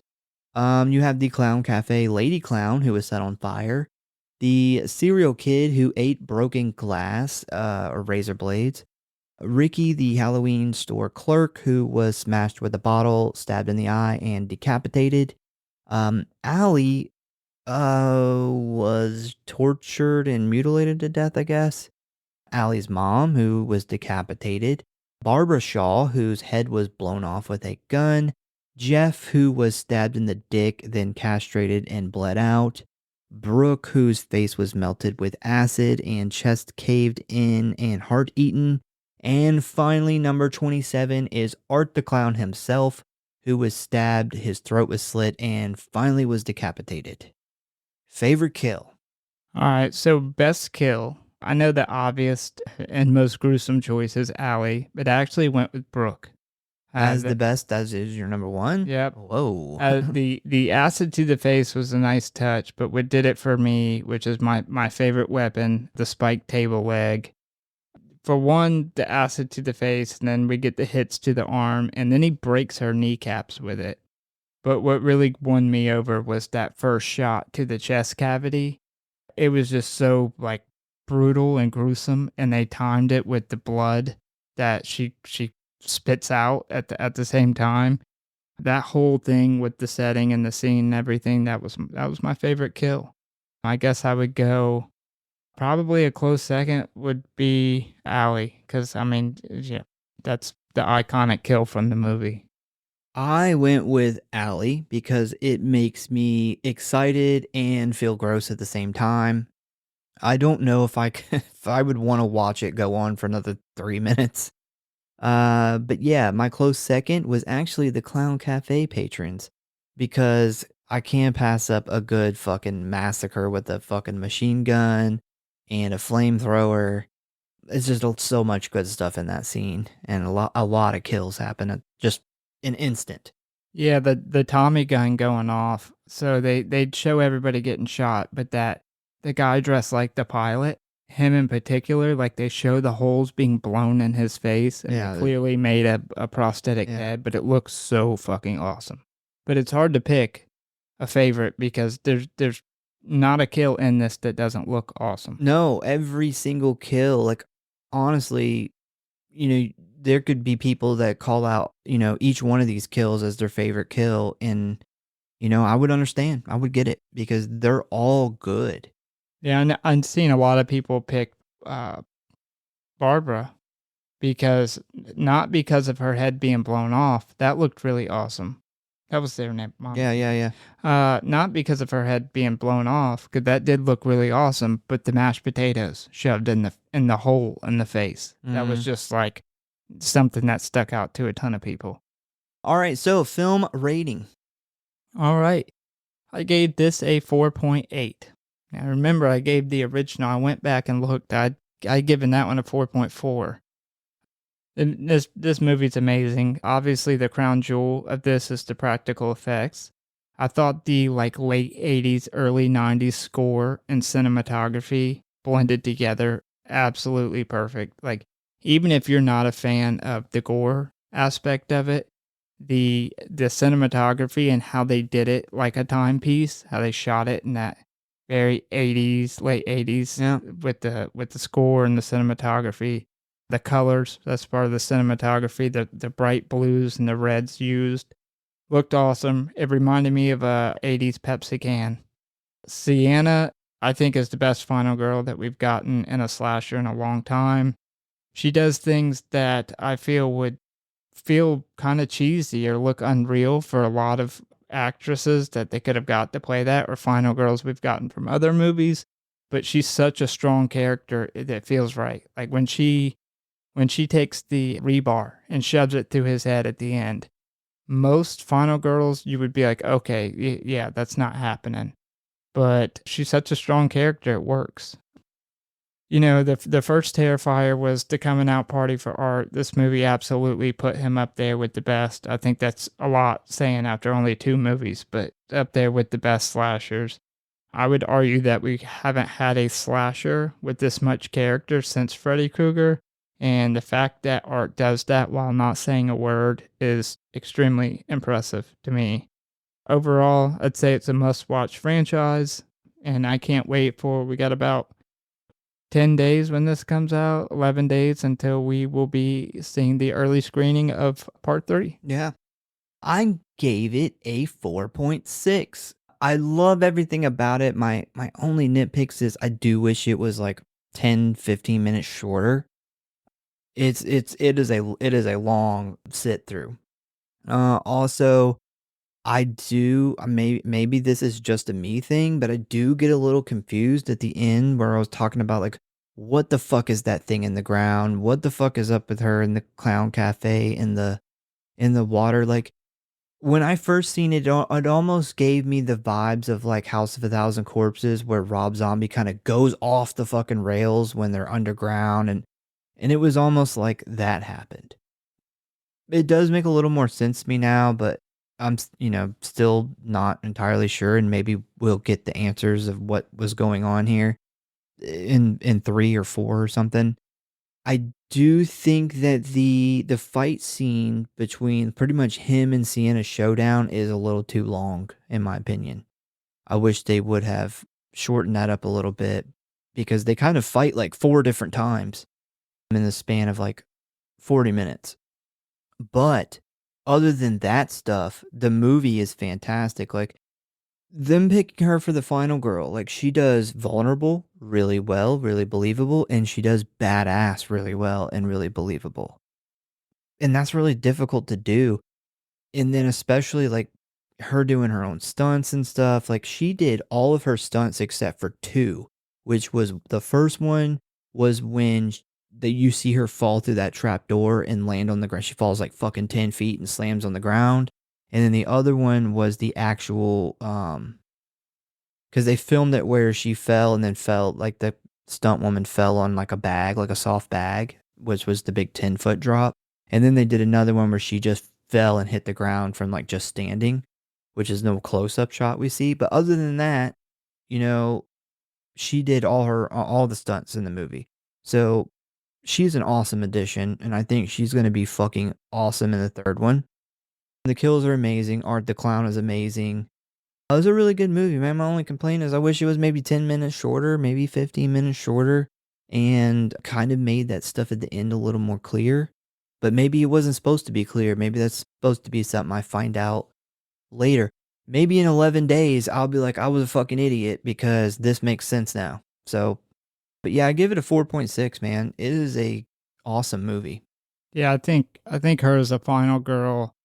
I don't know I'm sure somebody out there could have done just as good, but I can't think of anybody who could have done better. I can't think of any final girls that we've had recently that I think is better than her. How you were kind of, talking about how she played vulnerable so well, but yet badass too. And she has that character transformation throughout the movie. But when I was watching the making, they didn't shoot it in order at all. Like one of the first scenes that they shot was them outside of the carnival. The chase scene. So to be able to keep all that in your head at, whether you're playing vulnerable, you're kind of in between, or you're at that full stage, like badass, towards where she's at towards the end, to keep all that in your head while jumping back and forth between filming different parts of the movie. Extremely impressive. And like you were talking about her doing her own stunts. So that special feature has her in the water scene. And she's having to go down there, and they're like, they're trying to shoot it in parts because it's so long. And the amount of time she stays down there holding her breath, acting that out, wasn't super impressive. Like she's badass, man. Very dedicated. Yeah, she's really, really good at Taekwondo. She does a lot of like karate type shit. She's badass. She has good side boob. She has a lot of things. She's probably one of our hottest final girls in a very, very long time. Yeah, if I had to pick one huge complaint that did nag me throughout the movie, I wouldn't say it's a huge complaint, but it did nag me a lot, is the dialogue with Jonathan calling his mom, mommy, and daddy. Like, yeah. That just seems like something that was written. Like, I don't think there's a lot of teenagers that still refer to their mom as mommy and daddy. I do hope in the next movie he is a better character. He kind of toughens up a little bit. I hope so, yeah. Well, I seen an interesting thing that was talking about how, like, those two versus Art and the little pale girl was like the perfect balance, because Art and Sienna are the badass fighters, and then the pale girl, who is the one we know from interviews, she's the one that's guiding Art at this point. She's like the demon that's guiding him. She is the brains of the operation. And Jonathan is more of the brain. Like, he figures this out way before anybody else figures it out. But he's not a fighter at all. Yeah, he's also not as cool as the little pale girl. No. It would be hard to be as cool as a tiny little Terrifier. I don't know if you remember, but we seen her in person at the convention, and she looks very different than you would think she would look. But yeah, so once again, we thank you guys for listening. Please give us a follow or like if you enjoy the show. Check out the website, check out our socials. Tell a friend, a family member, or a psychotic, supernatural, murder-obsessed clown about the show. We hope to see you next time. You got any last words? Come on down to the Clown Cafe. Food's a little funny at the Clown Cafe. Where is it? It's one of these buttons. Oh, it's right here.